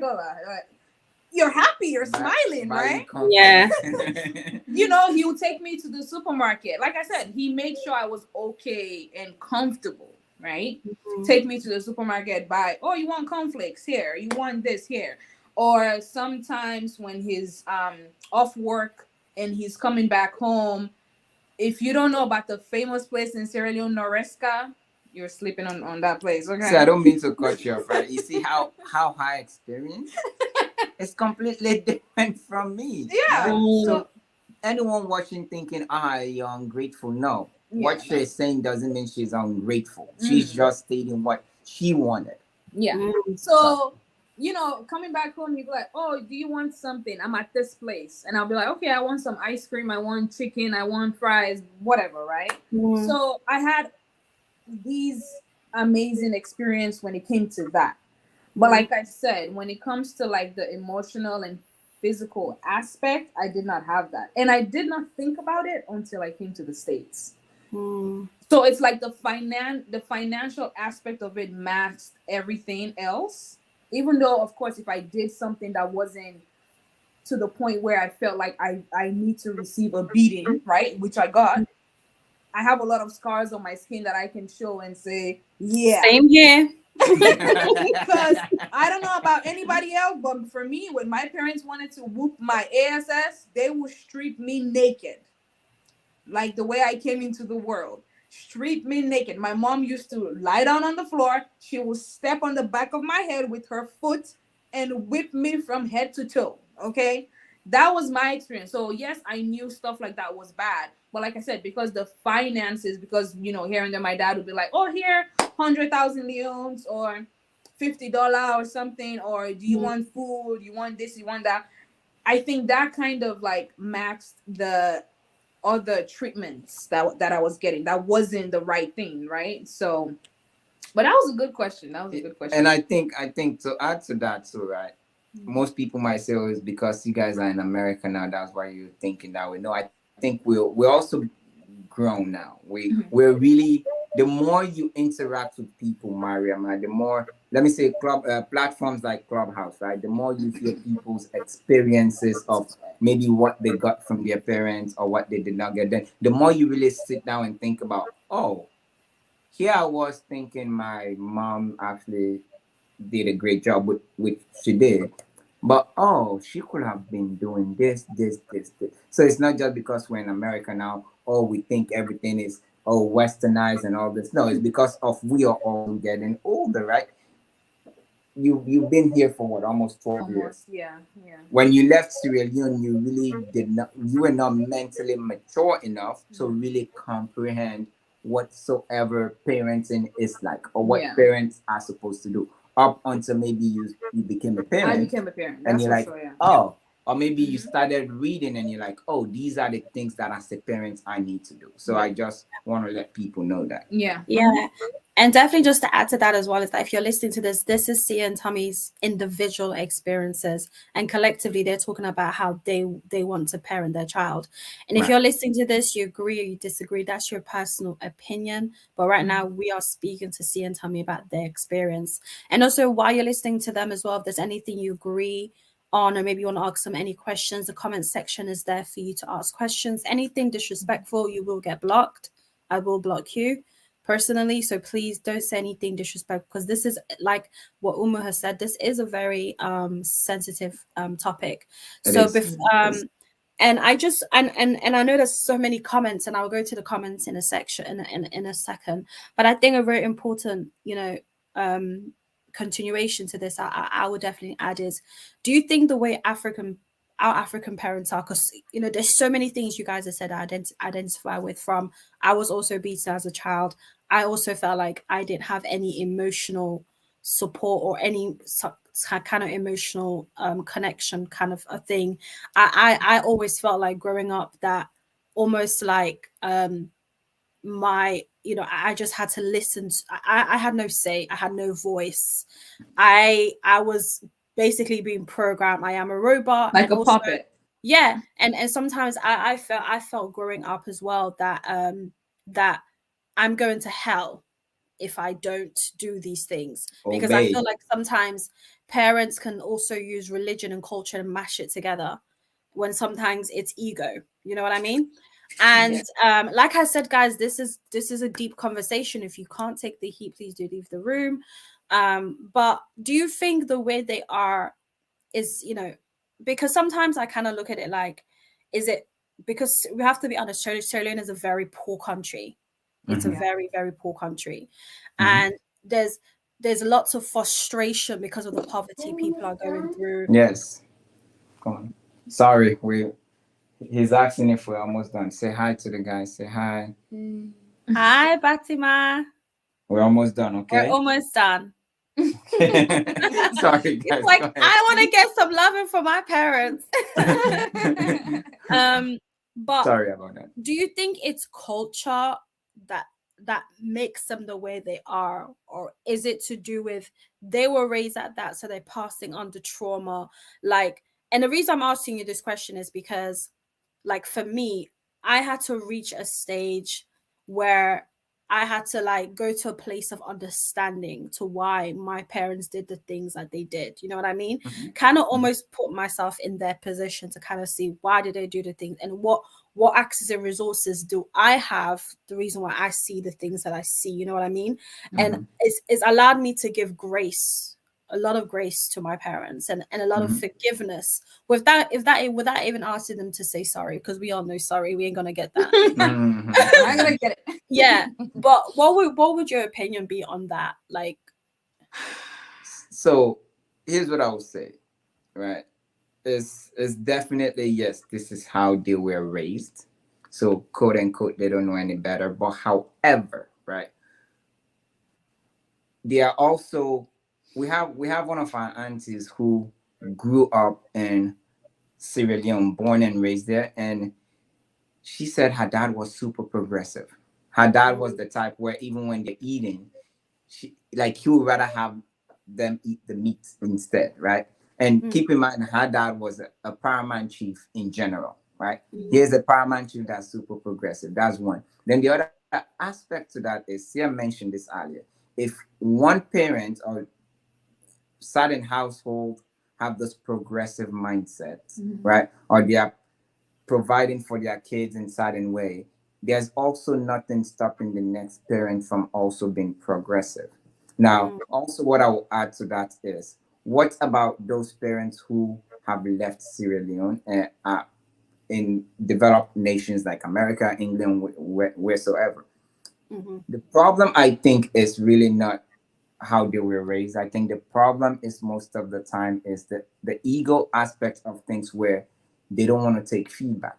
You say something to your mom and dad, is automatically translated to disrespect. And that goes back to how they've been programmed to think, if your child is to say anything to you without accepting what you're saying, automatically that is disrespect. So yes, they don't, quote unquote, don't know any better because that's how they were raised. But by the end of the day, if other parents are also snapping out of that and saying, oh, just because of I was raised this way, just because of I grew up and they were spanking my behind like crazy and my whatsoever, doesn't mean I have to pass that down to my kids. I'm making that decision now to snap out of it. And most people might say, oh, it's because of your oversee now. I don't want to believe that when it comes to progressive parenting, it's only coming from those of us that are overseas. No, I've actually met people here who also have that same traditional mindset of how to raise their kids. Mm-hmm. Right? That is including cussing at them, beating them in public, embarrassing them, and all that. Right?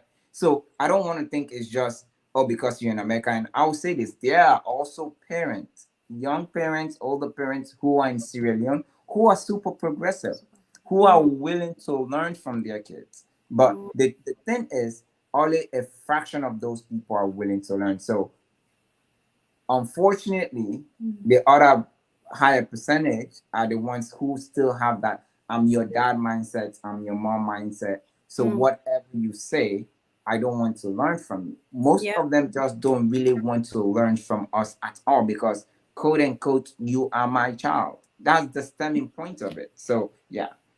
Having a child, honestly, you need to bring your ego down. Mm-hmm. I will give an example. Our first son, like I said, he's 4, he's about to be 5 in November, right? Sometimes he will say something, and that part that I saw with my parents, I'm not going to lie, will want to come out, right? He will say or do stuff that will make it want to come out. Being progressive basically means you're trying to be intentional with your parenting or how you do things or how you react to things, right?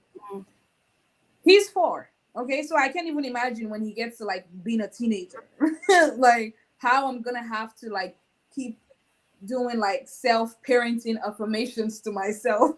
Because I do it now. He's a toddler, I do it now. I say to myself, like, he's just a child. Calm down. He's just a child. Calm down. He's just a child.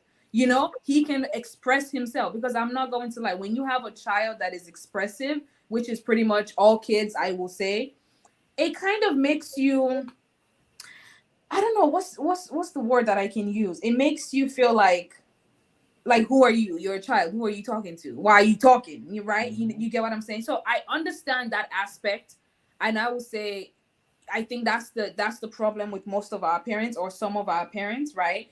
They see you as their child. You came from them, right? So you talking and you having all these opinions, or you having all these ideas of things you want to do or how you want your life to be, when they want your life to be something else, the way they see it, it's a problem to them, right? And they don't try to put their ego down and come down to your level and say, okay, let's have a conversation, let's talk about it, like, okay, this is what you want to do, well, this is going to be my advice, and just let you, right?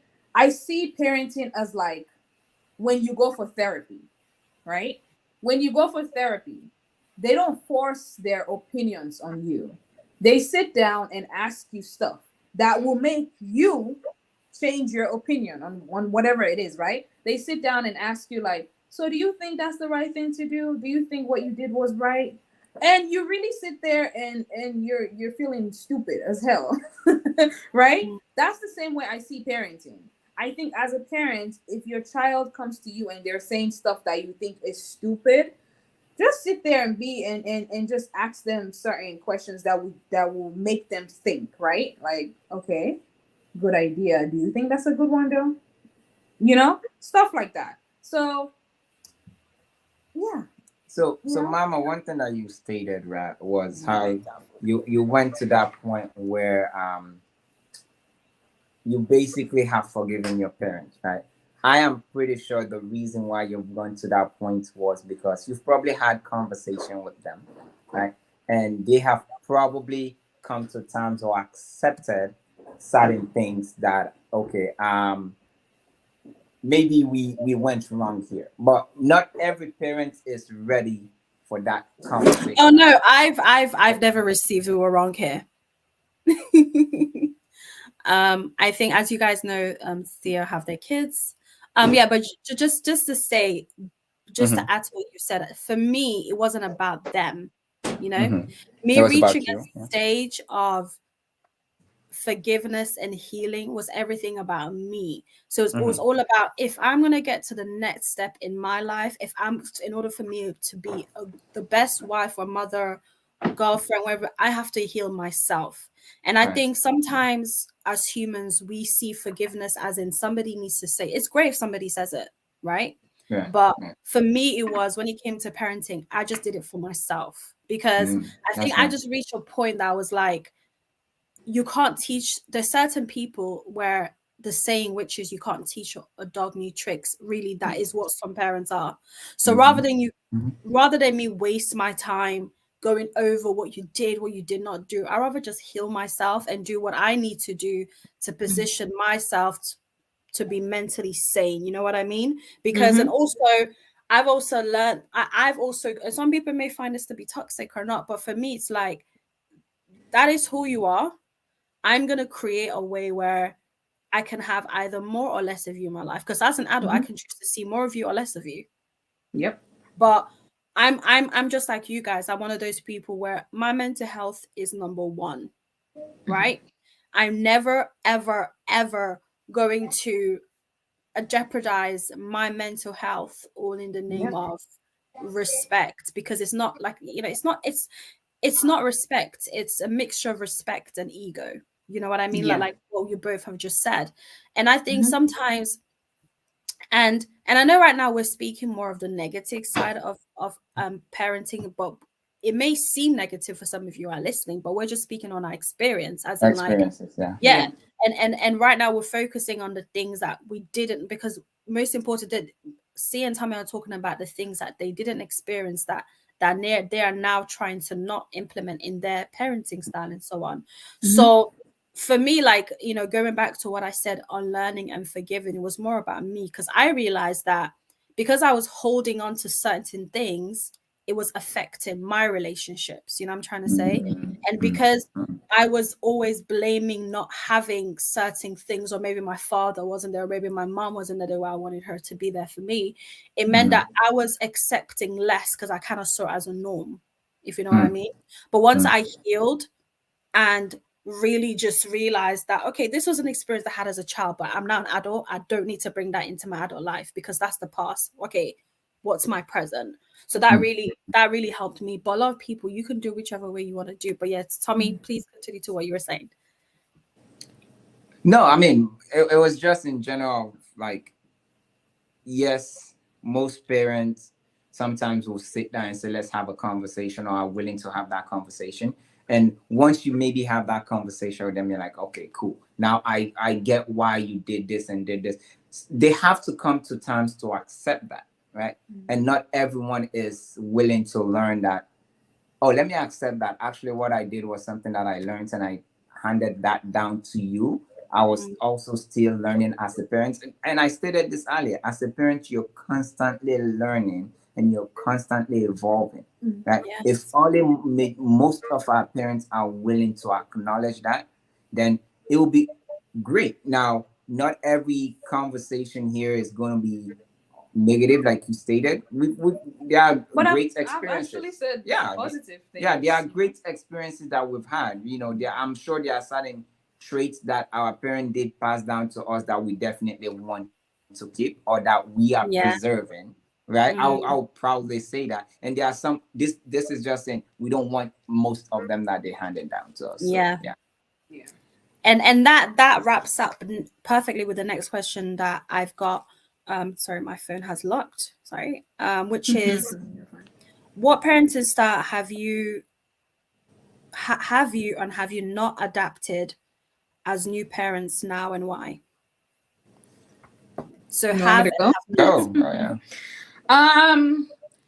Okay, so for me, a parenting style that I definitely love and I want to keep when it comes to my kids is respecting your elders, not calling them by their names. That's something for me personally, right? I don't like when kids call, or when other parents, I'm not judging other parents. That's something I never do, right? But I'll just say to myself, like, that's just something I'm not going to do, right?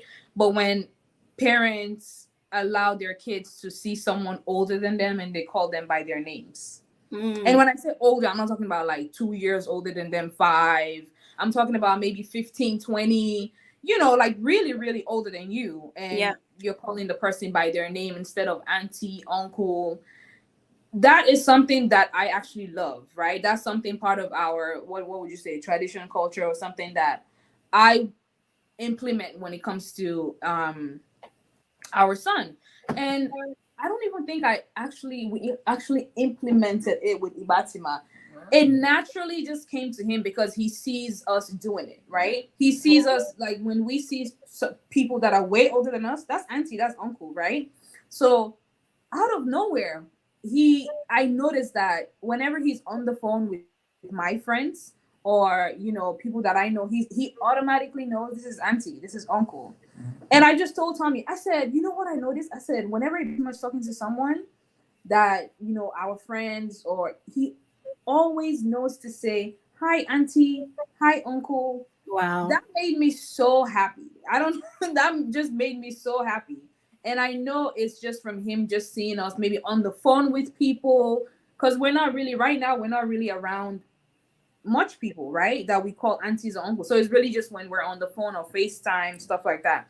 So that made me really happy that him seeing us do something makes him know, like, okay, this is the right thing that I should be doing, right? And he was just 3 at that time that I noticed it. So yeah. I mean, to add to that also is for us is, well, for me personally, it's definitely just letting him know that when you go into public places where, let me say, you go to an African party, if you go there, you have to say hi to people. You walked into the room, people are sitting, you got to say hi.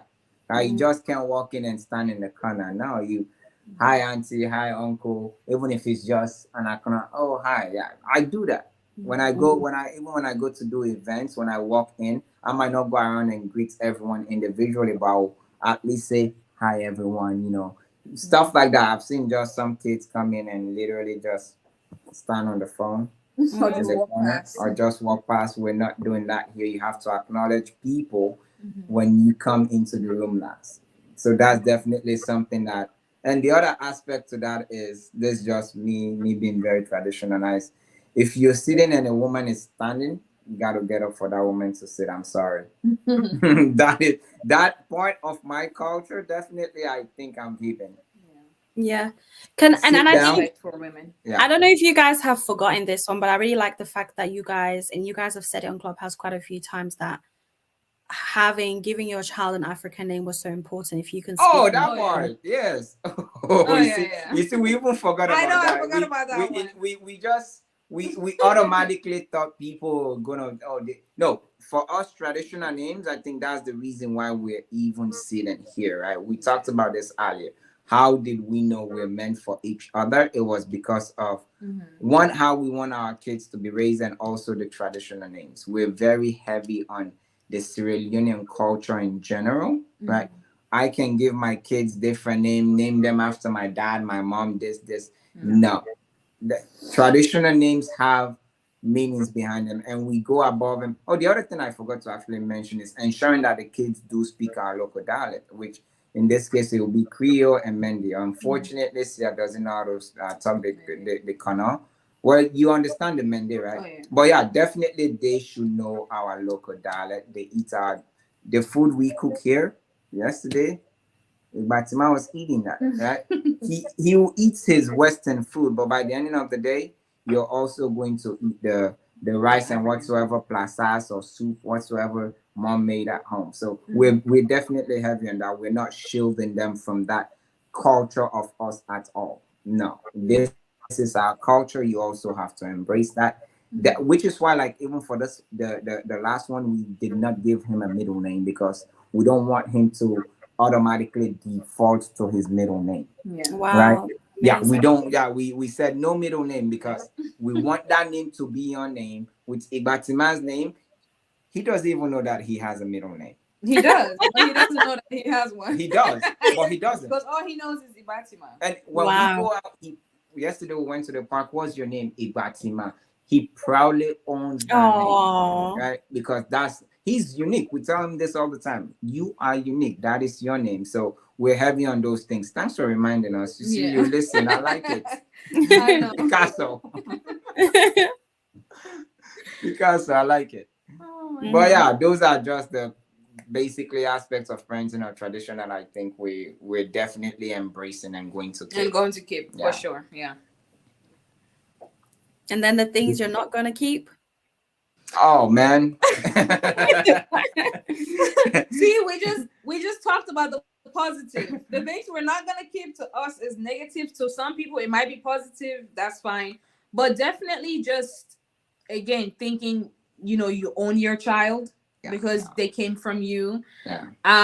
The things we don't want to keep is not listening to our child. Like I said, it's a hard thing to do as a parent, but you have to remind yourself this is a whole human being with their own opinions and thoughts.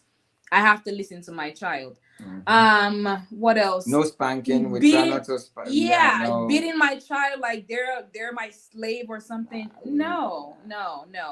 Effectively communicating with your child. Don't get me wrong. When you have toddlers, I know there's gonna be someone out there saying, "Oh, it's easier said than done." I know that. Trust me. I literally just said it right now that I do self-parenting affirmations to myself. This is real stuff. I really do. I have to constantly remind myself because my son, he has a mouth on him. He will say stuff. I'll tell him to do stuff sometimes like, "But mommy, why?" But mommy, So imagine if I just like spank him. Do you know how much spanking he's gonna receive in a every day? day he will get at least more than 15. In an hour, not even. Let's forget about day. In an hour, do you know how much spanking he will get? It's a lot. So we try to stay away from that and try to effectively communicate with him because as he gets older, it will get easier when it comes to communication. Right now it's hard because he's a toddler. Some things he doesn't understand, some things he does, right? But like I said, as he gets older, he will get it, and he will appreciate it. So I mean, everything you said, definitely. As a parent, I'm not going to let my son think a man should cheat. Oh. Okay. As a parent, I'm not going to let my son think, "Oh, my wife is my property." No, no, my wife is not. As a parent, I'm not going to be sitting here and just screaming my lung off or forcing my kids to have a relationship with a family member that doesn't want to have a relationship with them. Hell no. So there are a lot of things that we're not going to definitely embrace. Wow. Definitely. Yeah. Wow. Yeah. It's so, I think what is so good about everything that you guys have said is, and this is something where I wish I can see more examples of, is that really just as a parent, okay, I need to take my time when I say this. It's not taking the easy route, which is just to be a provider and physically abuse your child to do the things you think they should do. And I really do sometimes wish that, because being a parent, there's no guide, there's no one-way plan. Every child is different. But however, I think one thing that should be universal, and I wish, growing up in a family household, and because most African people that I know I've spoken about similar experiences to what you guys have spoken about, which is lack of emotional support, physical abuse, all this. Some people they don't see hitting a child as abuse. They kind of just see as, it's a form of discipline. Yeah, for me it's abuse. That's just how I see it. But I just really, sometimes I think about it, I think to myself, like, if only, because sometimes I kind of feel like, because there's so many negative examples of parenting in Sierra Leone, and because people have just accepted that as a way of parenting, they just see it as that way. But I really feel like if we were able to showcase to more Sierra Leoneans that actually, no, you can actually be friends with your child and it can still come out good. And that you can actually communicate with your child, you can let your child speak to you, and that your child is not a property. They don't live to work for you, they don't live to please you. They are human beings that God placed on your body as a vessel to birth them. But really, if you believe in God, it's God that owns them. And for me, when my definition, everybody's definition is different. My definition of a parent is you preparing somebody to be the best adult that they can be until they're ready to be able to function in this world without you. But the most important thing is you preparing them to independently live without you, because as a parent, you could leave them, and if you've not given them the tools to be independent, to voice their opinion, because that's the most important thing. Like when I was going into Sierra Leone, like my friends who worked in Sierra Leone, one of the things they said was the hardest thing that they found was that their colleagues would not express themselves in their job. Oh no, they were literally robots in their jobs. And even managers, even managers, you tell them, you ask them, okay, what's your opinion on this? They couldn't express themselves because the reason why their parents have almost beaten the ability for them to express themselves away, and have kind of taken away their ability to be independent. And I think what a lot of people don't realize is, and you can be listening to this and thinking, you're just speaking it from a Western perspective. But let me tell you this, when you don't teach a child to have an independent mind, which is a mind that also allows them to respect themselves and respect others, they grow up to be adults who cannot stand up for themselves in a workplace, adults who cannot even be a manager, cannot be a director, because they don't know how to lead and express and take initiative, because you've beaten that out of them. You know what I'm trying to say? I'm not a mother. God knows what type of mother I'm going to be. I pray to God I'm going to be a great mother. You're right. However, I was a child who was being parented, and I can look at the way I was parented and I can say, well, this is how the way I was parented has affected me professionally, emotionally, and so on. So I can speak on that. And for those who are listening, who you are a parent, you're not a parent, whichever it may be, is, for me, one thing I would say is, if you identify that the way you were parented is affecting you, it's easy to say, I want my parents to apologize, or I want them to see things differently. No, it's about you. You have to work on yourself to prepare yourself for the next generation that's going to depend on you to do the right things. You know what I'm trying to say? And we're about to wrap up, because obviously Thea and Tommy have 2 babies that need them. But before we wrap up, we're going to give you an opportunity to send some questions here. We're probably just going to read 1 or 2. But before we do that, we're just going to read some of the things people have said here. I know there's so many things we can continue talking, but at the same time, you know what I mean? People have responsibilities, okay? Let's see the comments. I'm just, let's just see. There's so much, oh my gosh. Or I'll just start from here. Yeah, let's read them all. It's fine. All right, let's see. Okay, cool. A minute. Where does it even start? Oh, I think it starts here. Samuel says, great topic today. I'm leaning and in an agreement with definition of parenting by Mrs. Tarawallie. Yeah. Yes, honey. Yes, Sia. Princess Burr says, I agree with you. The Matoa family kids do have the right to be loved and respected, which includes to being heard, allowing them to express their emotions and learning from it. See, that emotions keep coming up, emotions being hard. Most of us just wanted that. Let's just be hard. That's it. Just listen to us. Green Kazuya says, hey, cuz, it's Lamb. Oh, that's my cousin. Hey, Lamb. Hey, Lamb. Oh, wow. That's great to have family supporting. Umu Experience says, African dads lack building an emotional bond with their children, can't even get too comfortable with them. Hallelujah. Zero relate. You know how they say, usually they say the girls are with their dads, there's bond, and boys are with their moms. Not and all really. That. I hate saying this, but I think building a relationship with an African dad is more difficult than building a relationship with an African mom. I'm sorry. Yeah. I think the dads are more difficult and emotionless, and most majority of them just lack emotions. I'm serious. You might be For telling me, them it's, the most. it's accountability. I think African dads lack Boom. accountability less than the mums, because the mums, they can Yeah. soften up a bit more. If you really Yeah. talk to your mum, they'll listen. But dads, oof, Yeah. tell an Nah. African dad what they did Yep. wrong. Mm-hmm. Whew. You don't should tell them. That's it. They're gonna cut you off for real. Princess Burra says again, bad parenting is most times the root cause of different mental health issues. Amen to that. 100%. That's why most of us don't even know how to be good husbands.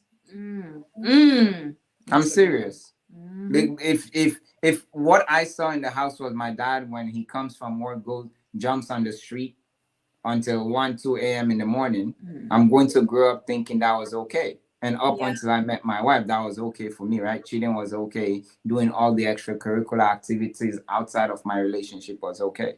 Because as a married man, why would I want to be on the streets up until 1 2 a.m. in the morning? What am I doing there Yeah. when I have a family to be home with? Is that correct? So that's definitely right. Yeah.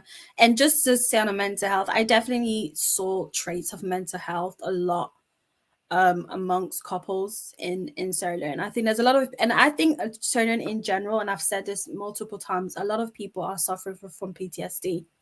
A lot of people in Sierra Leone. 100% yes. Yep. Yes. From a lot of things, the war. Yeah, everything. I just think we've gone through a lot as a nation because there's no mental health support, and because everybody just kind of just gets along with things. They don't really deal with what's going on. It just makes people that, and I think that's why people cost so much in salon. The mommy costs c'est beaucoup, you know what I mean? Yep. It's a lot. Mm-hmm. And then Jar says, when it comes to parenting and children, would you marry before the child is born or when you and your partner are ready? Okay, I can't answer that question. To be honest with you, this is it's all about preference, really. Like Yeah. I don't think you have to say, let me get married before I have a child or have a child. It's all about preference. For us, we were married before we had our first one, right? I don't think it has to be that way. Now, I'll probably say for women though, I'll maybe answer this from the woman's perspective, where most women before having a child they want to be married, and that is just for security reasons and all that. Some Nowadays, I wouldn't say most. I would say some because I hear a lot of women say they just want to have their babies, right? So Yeah. just like when it comes to when we started with the marriage, right? I said, or Tommy stated that I never wanted to move in with a guy that I'm not married to or about to be married to, right? I think the same thing with having kids. It's up to you. It's up to you, however you want to live your life. But one thing I will say is be careful who you have a child with, married or not. Amen. Because the last thing you want is to bring a child into this world and you guys are fighting about the most pettiest things in the world, right?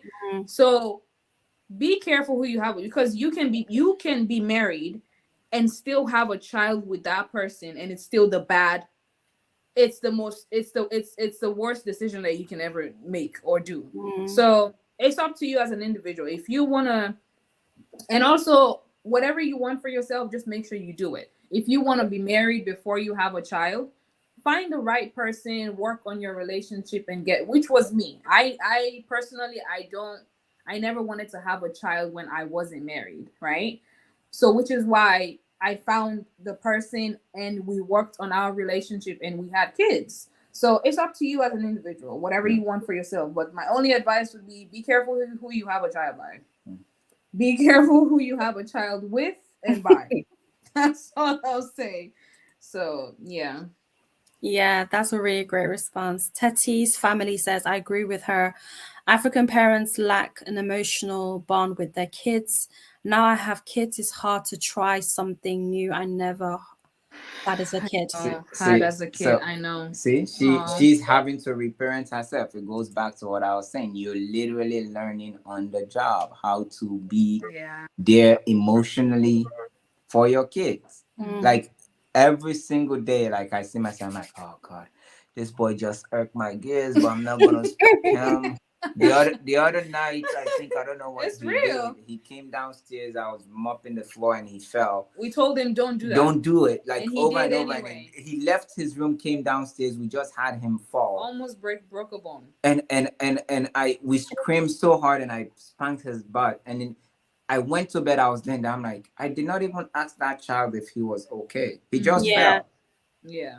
So the first thing I did in the morning, I swear to God, was say, I am so sorry that we reacted the way we did yesterday. Because my thing I should have done was, are you okay? What if he had broken a bone? Yeah. And all we did was yell and say, go to your room. Right? So it's every so hard. day. You're learning every single day. Every day. The thing with us is as We're conscious about it. Yeah, we're heavy on going back to say, oh, actually, no, we're sorry. As long as you adopt that, I think you'll go.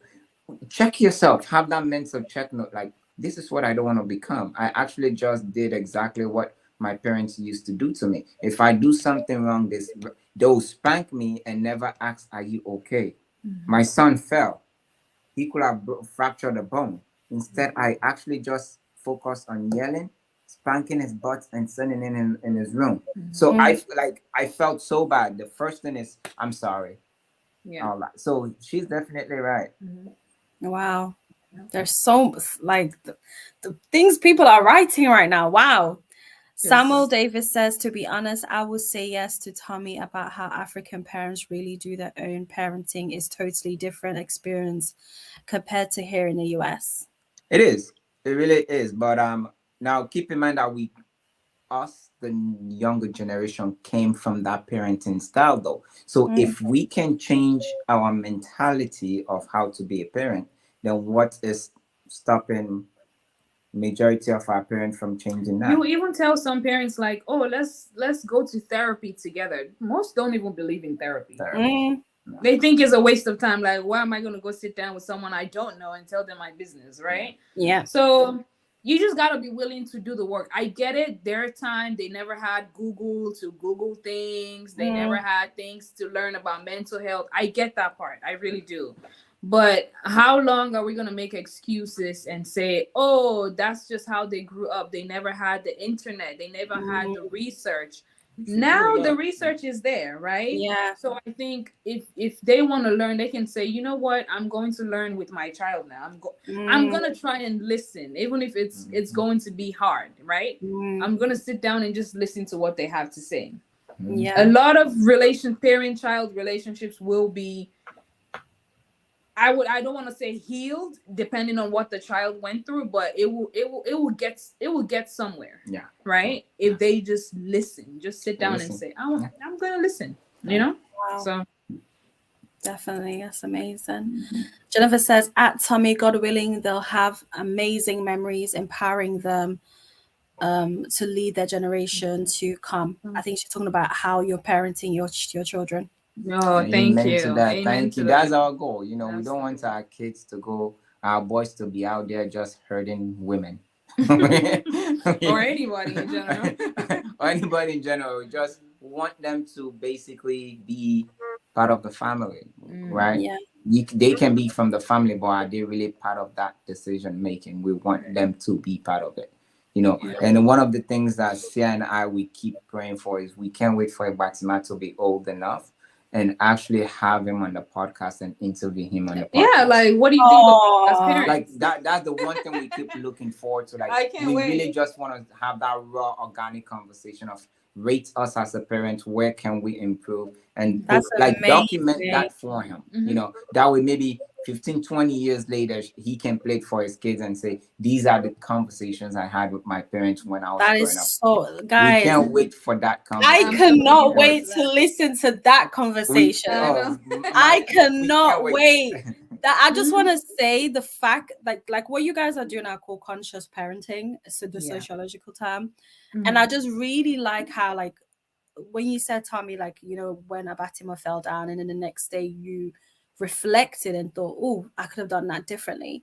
I think it goes back to what you guys said. It's not just about you being a provider, but you respect your child's feelings. You know what I mean? The fact that you went back to reflect, respect your child's feelings, and what that God willing is going to teach your child to become is somebody, because so many guys are not emotionally available, as I'll call it. You know what I mean? That's true. They don't even know how to express their emotions. And one thing about your son, like when I look at some of your videos, even him right now, he came to you guys and said, "Are you guys finished? You guys didn't say to, oh, piss off, go away, wherever it is." No, you know what I mean? You guys, you speak to him with respect. No, we're not done yet. And he straight was okay, and he goes. There's that respect, and I just really, really love that. And sometimes, like, I don't want to use the word lazy, but I feel like it's so lazy of you to choose to just pick the basic aspect of being a parent, which is let me provide, let me emotionally abuse you, let me control you. I think that's lazy. And however, you choosing conscious parenting require hard work, and I really like the fact that you both have said that you're learning on the job, and every single day you're learning, because and that also shows that I'm not saying our parents do not love us, because that's their way of showing that they love us. You know what I mean? And I can never say my mom or my dad does not love me. They do love me. That's just how they choose to show their love. But I feel like you go the extra mile to show love, where you allow that person to be their true, authentic self. And I like how you guys are teaching your sons from so young to just be themselves and saying, regardless of what you guys are, we're going to love you, we're going to guide you, but ultimately we want you to be your own person. I like the fact that you also said that. And I like the fact that you always said, you also mentioned as well that both of your children are different. You're not going to treat them the way you treat the other one. I think that is just so lovely to hear, because I know I be getting compared to my sister all the time. No, Me too. we don't do that here. Same. And then the Umu experience says, everything I couldn't have or experience as a kid, I'm going to try very hard to make sure my kids experience, on learning all the BS and breaking generation curse to help me, God. Yes. May we all, you know what it is? It's hard work. Like, and I've said this so many times, choosing to unlearn things we've been taught as children is the hardest thing you do. But I tell you this now, it's the most rewarding thing you'll ever do in this life, because it frees you and it allows you to really give yourself the life that you want, and the life that and allow others to live the life they want to live. You know what I mean? And can I just say something go ahead. on what Umu said? I'm so sorry. I think also in terms of parenting, whether you're married, you have a husband, or you know, just your boyfriend, I mean, however way you had your child, right? I think holding each other accountable too, right? So for example, if I say something to our son that probably did not come out right, Tommy will check me, right? He will say, babe, you know, you didn't say please, or you did not say thank you, or, you know, stuff like that. Same for him. If he like wants something, if he wants him to do something, right? Like, for example, we just had another baby, right? So now it's an additional conscious thing that you have to think about, in terms of like, if I'm holding the baby and I need something, but I can't reach it, it's not my son's obligation to do it, right? It's not his, that's his little brother. That's not his child. So when I want to ask him to do something for me that pertains to his bro, I tell him, please, can you please pass me this? And when he does it for me, thank you, I appreciate you, right? So when, you know, if one of us forget to do stuff like that, we hold each other accountable. Tommy will be like, babe, no, you gotta say please, you gotta say thank you, you have to say sorry. And I do the same thing with him. So that too helps, because if you're in a relationship, or if you're married to someone, you're trying to consciously parent your child, and the other person is just they don't care. They just care about beating the child and just doing it the easier way, like you said before. It's going to be hard. It's going to be hard, because I think even back home in Sierra Leone, I kind of saw some moms that did not like the way their men behaved with their kids, but they couldn't say much, because back home, the man, that's the head of the family. You can't really tell them, this and that, right? So they just had to suck it in and just do whatever the man wanted, right? Unfortunately. So, just that's again goes back to be careful who you have kids by. Make sure you have kids with the right person, that you guys share the same values, morals, the way you want to raise your kids. Have these conversations when you're dating. It goes a long way. So I'm sorry. I just wanted to say that. And I'm really happy you did mention that. Definitely. Thank you for saying all of that. All right. Samuel Davis says this topic is super deep. It is deep. It really is. Topic. The Umu experience says no, but this topic is so sensitive. You guys are doing an amazing job too. Thank you so much for affirming that for us. It definitely helps. Yeah. Jar says, at Rashid, thank you for understanding. It makes so much sense. Samuel says, kudos to the Tarawallie family. I believe many will profit a lot from this topic. Definitely. And again, you can rewatch this again when the live is over. Teti's family says, great job, guys. Thank you. Jennifer says, nah, your son is too adorable. Yes, he is. Thank you. and he's more adorable if you go and watch their content on the channel. You can see more of their son, Abatima. Trust me, you'll fall in love with him because he's so polite. The Umu experience says, your main duty as an African child is to obey and come first in class. Oh my gosh. Anything other than that will be viewed as stubbornness, disrespect, and warrant correction. And by correction, I mean whipping. The come first in class is so true. You have to come first, or at least be in the first 5. Oh my goodness. I remember one time I came 16 in class. We used to be 35 in class. I came 16. I moved myself from the first 5 and I came 16th. Oh my gosh. The beating that I got because of that. Not even a conversation as to what's going on with you, because I did have something going on with me. I was stressed out about something. Not once did my parents ever sit down and say, like, what's going on with you? Yeah. As soon as they got the report card, 16, that's it. Beat for that. That's it. That's it. Yeah. It's crazy. I don't know. I wanted to have a conversation about beating your children, but we're not going to do that today. That's a long one. That's the one. We're going to be having more lives. No, that's a long one. I'm telling you, because baby, I've got so much to say about that. The Mataway the Mataway family says, great live, guys. Keep sharing these amazing stories. Definitely.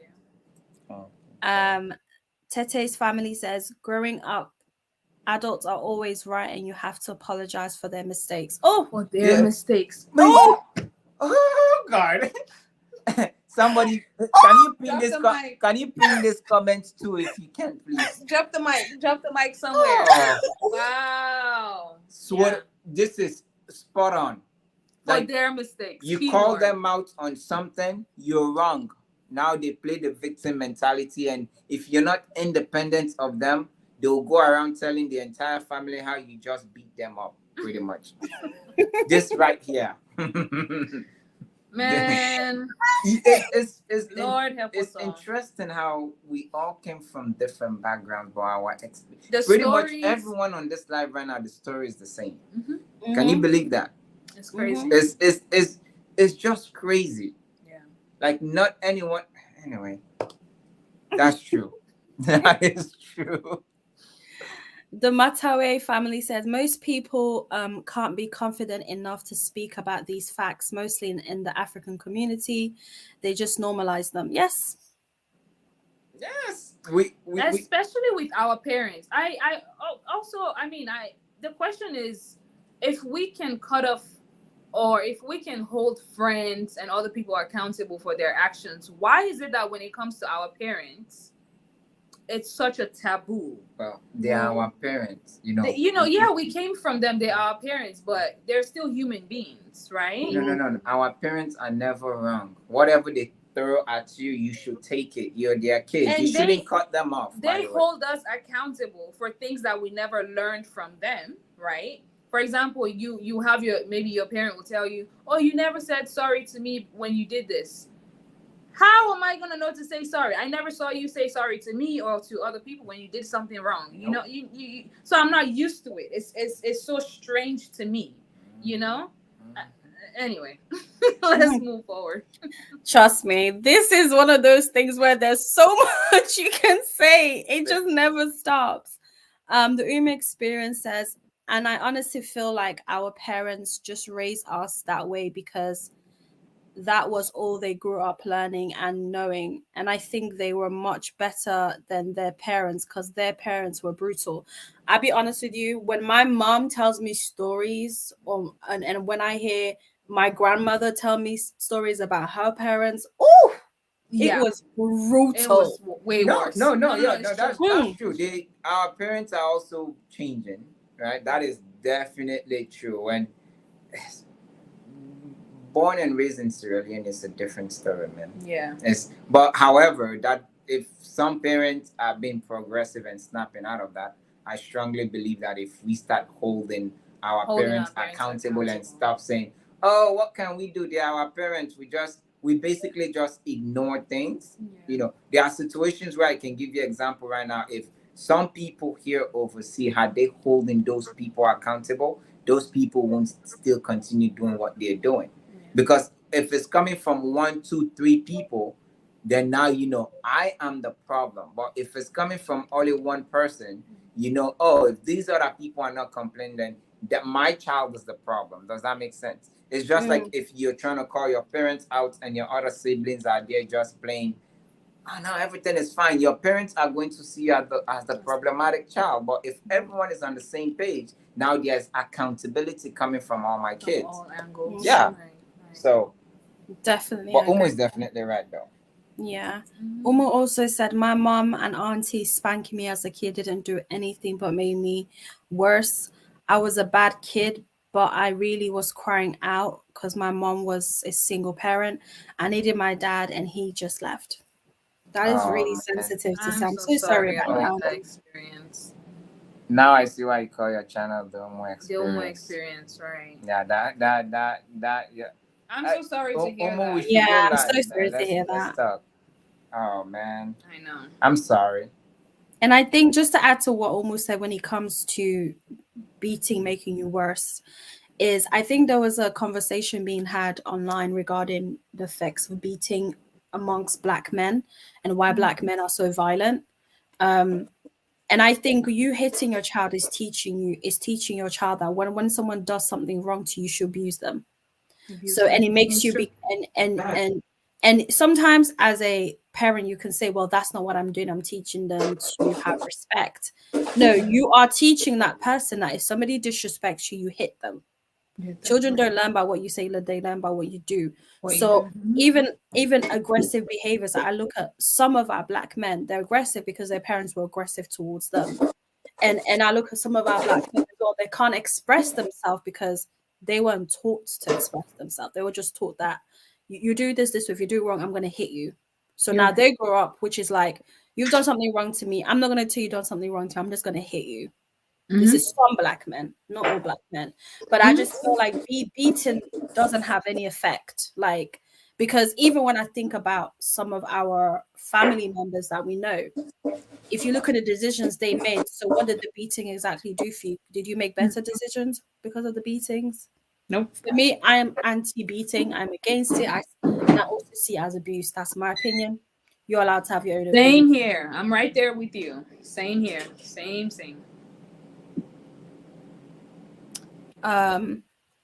Tete's family says it's the culture and lack of education. Matawe family says our daughter questions everything. Why are we here? Why are we going? Where are we going? Why do I need to do that? We just need to be patient and explain. Yes, that's beautiful. And then the experience says, I got punished a lot for acting out and no one really bothered to check why. I did extremely well in school, but mentally and emotionally I was struggling. But instead of being supported, I got whipped. I'm so sorry about that, Omo. Yep. I'm sorry to hear that. Never stop. It's crazy. The Matoe family says in African culture that they don't want you to question the parent. They're always They're right. always right. Unfortunately. That is true. That is true. Unfortunately. And then Tete says it's called discipline in America they call it child abuse. It's child abuse. It's child abuse. It It's is. not no discipline. There's a difference between discipline and child abuse. Discipline is you can discipline someone without really being physical. Yeah. You can have conversations. You know, I could have when our son did that night, I could have said, "Hey, we told you not to come down here, but you came down here. You see, you just fell. You could have broken a bone, right?" And I could have said, you know, just because of you did that, probably tomorrow, no iPad for you, or you're not gonna watch Ryan tomorrow, right? Now, most people might also say, "Oh, you're depriving the child." No, but there are certain steps you can take as a parent to really know that.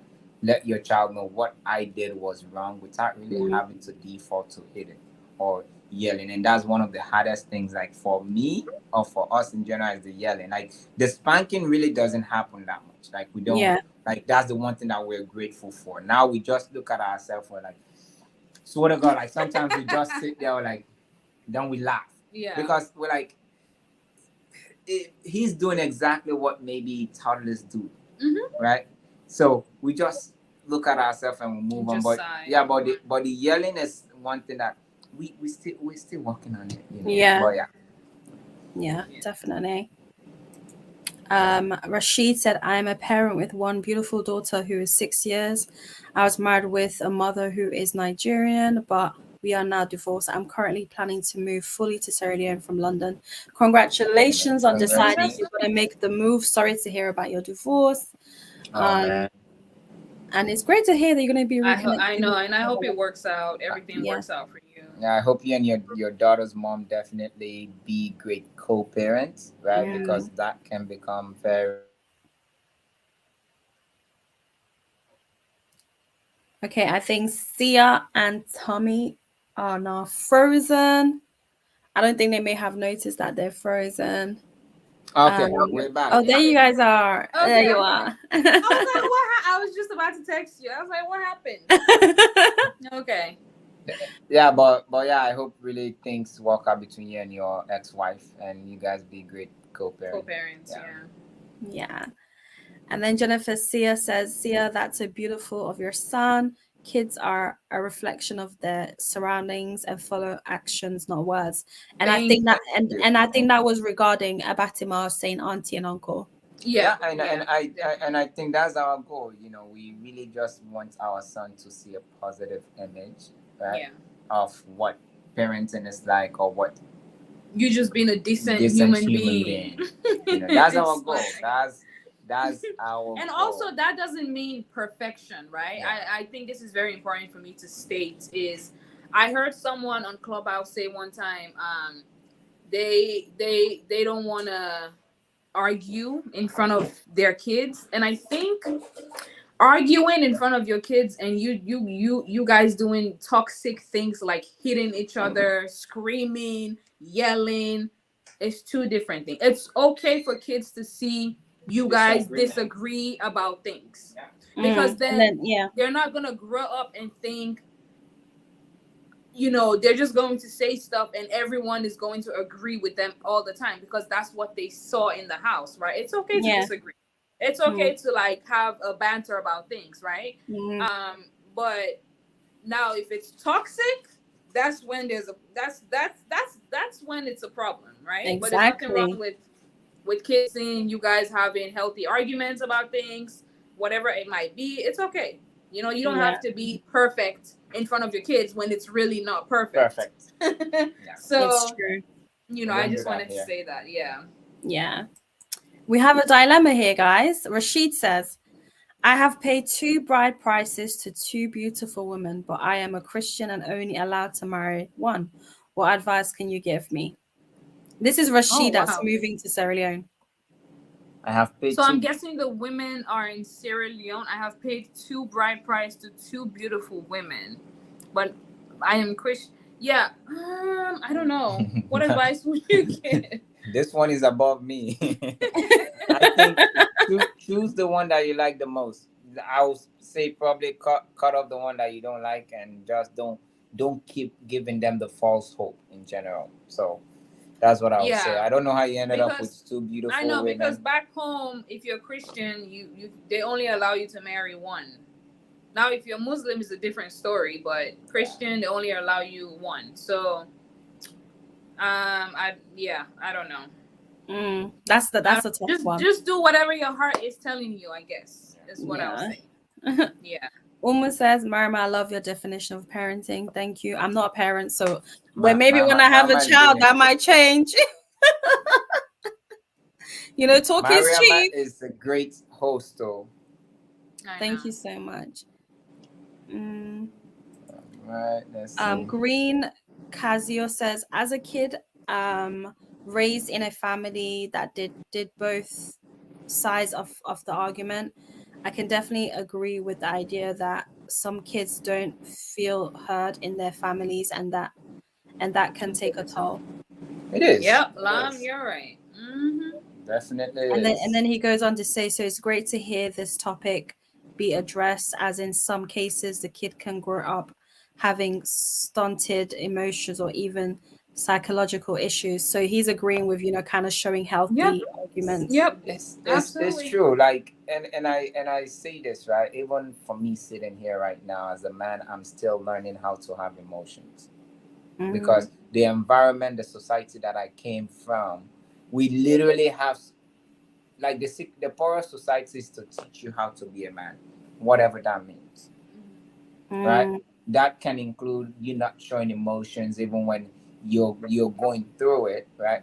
That can include a lot of things, and I'm still learning how to be emotionally available for my partner, right? And keep in mind, we've been together for almost 7 years. I've been in America for 14 years, and I'm still unlearning that, right? And that's when the partner that you choose basically comes in, which is why I started the conversation with have someone that holds you accountable. Right? Yeah. I know most people just choose the easy route, so I'm going to choose this lady because if I go out there and do my thing, she doesn't care, right? If that's what you want, great. But personally, for me, that's not the home that I wanted, right? Which is why I'm with her. She calls me out on my BS. There are days where she's on my throat and I'm like, bro, chill a little bit, but it's okay. As long as I tell her, hey, yo, bro, chill, don't be on my neck way too much right now. And she understands that. If not that, then she gonna be on timeout, put her in the guest room, But yeah, so that's definitely true though. It's really hard as a man growing up in that traditional African household to be emotionally available. Yeah. It's hard. So I get it. Wow. First of all, there are so much things that are written here, and unfortunately, we're not going to read every single one of them. There's like so many, and I just want to say thank you all so much. Great. Thank you guys. Thank you guys so much for just being here, being present, being intentional, really listening to what we're saying and respecting seeing Tommy's perspective and some of the perspective that I've shared as well, and just being amazing and just writing all of your experiences. And to some of you who I have not been able to read out the things that you've written, I am going to go back and read them and respond, and Tommy and Sia will also do the same as well. I just want to say thank you, and for those who shared their personal experiences, thank you for being transparent and and just coming on here and just being selfless as well. Thank you guys so much for that. So to Sia and Tommy, regarding marriage and family, being that's the topic of today, what would be your last words that you'd like to share regarding those two topics individually? Be intentional. Being intentional, honestly, that would be my best advice when it comes to marriage, when it comes to parenting. Be intentional, try and be present. I mean, I don't even know what else to say apart from that. I mean, I'll also say, know what you want.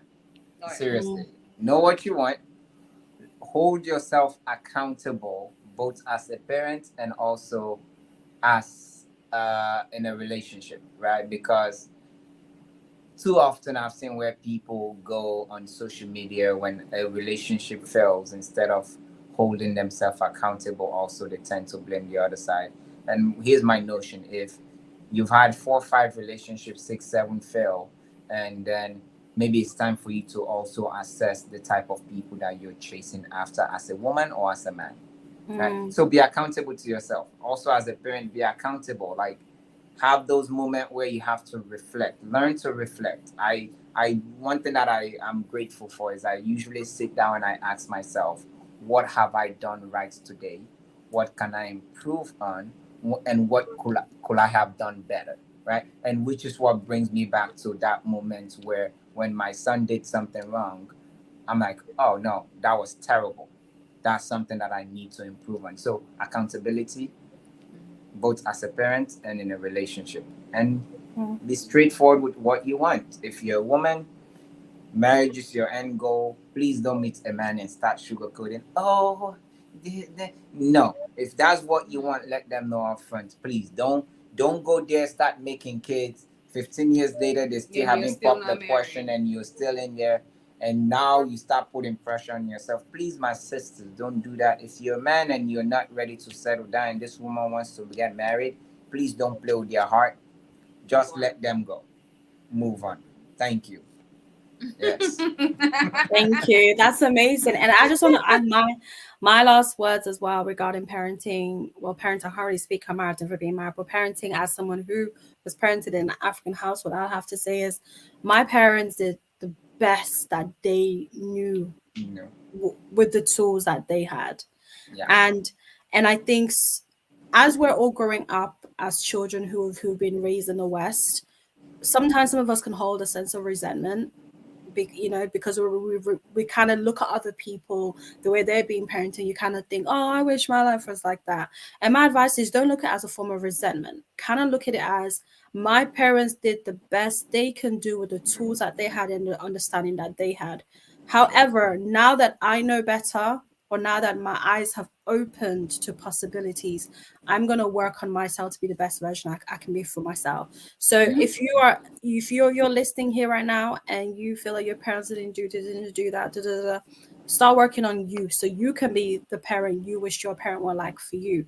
And also at the same time as well, yes, I'm going to speak of myself personally. Yes, I may express I don't like certain things that my parents did.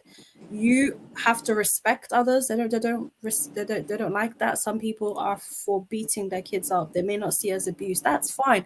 That's your opinion. You know what I mean? But when I say abuse, what I'm talking about is taking a belt. What I'm talking about is taking a wire. What I'm talking about is taking hammers or taking things that you're really hitting that person. Spanking is spanking, but abuse is when you're actually using physical and you're causing physical harm to that person where there's scarring. That is abuse. Okay. And that is what I mean by that word. But our parents did what they did to the best of their ability, and I wouldn't be who I am today if it wasn't for my parents. You know what I mean? For the sacrifices that they did for and the sacrifices that CM parents and their parents did for them as well. And we can never take away the sacrifice they've done for us. However, these are the things we wish they could have done extra, and this is how we wish, and this is how we're going to be as parents, and this is how I wish to be as a parent when I get older. So thank you all so much for listening. Thank you all so much for sharing your opinions on this live. Thank you all so much for being transparent and allowing us to come here and share our experiences and being respectful for the things we've said. If you're not already a subscriber to my channel is Mariama Forbes. I'm Mariama Forbes on Instagram, Twitter, everything else is Mariama Forbes. Go and follow me there. And I'm going to leave it to the Tarawallie family to tell you guys about them and where you can find them. On Instagram, you can find us at the Tarawallie family. On YouTube, the same, the Tarawallie family. On Twitter, Tarawallie fam. On TikTok, same thing. So and also, if you're watching this live from our channel, please subscribe to Mariama's channel follow her journey. She Follow shares her on Instagram. on She Instagram has too, amazing yeah. content on Instagram. I'm So- not kidding. So definitely follow her on Instagram. Absolutely. Please, guys. So thank you guys so much for watching. Thank you for all the comments. Thank you for being here. This was amazing. I had fun. And I'm so happy the baby slept for the live. Hi, Patsy Ma. Look at him and his handsome self. Hello. Subscribe. Say thank Oh, you for he the time. is so cute.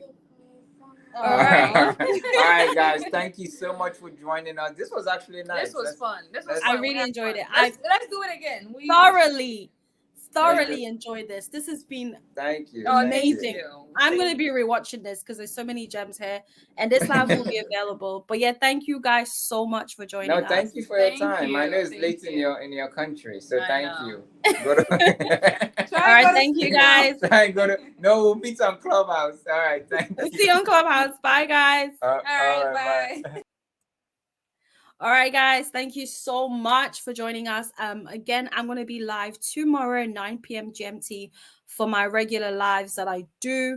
I'm not quite sure what topic I'm going to talk about tomorrow. This is Sunday. If you have any suggestions or topics for me to talk about tomorrow, Sunday, please let me know. But thank you so much for joining us, and for everybody that's been here: Rashid, Jennifer, Titi, Kamara, Green, Kazoya, Horace, Smart, hello. Who else do we have that was here? Umu Experience, Rashid, Titi's family, the Matua family. You know, thank you all so much for being here and joining this live. And I'll see you guys tomorrow, 9 p.m. GMT. And again, if you're not already a subscriber, go ahead and subscribe to my YouTube channel. Thank you all so much. Have a great day. Have a great weekend. Take care. Bye.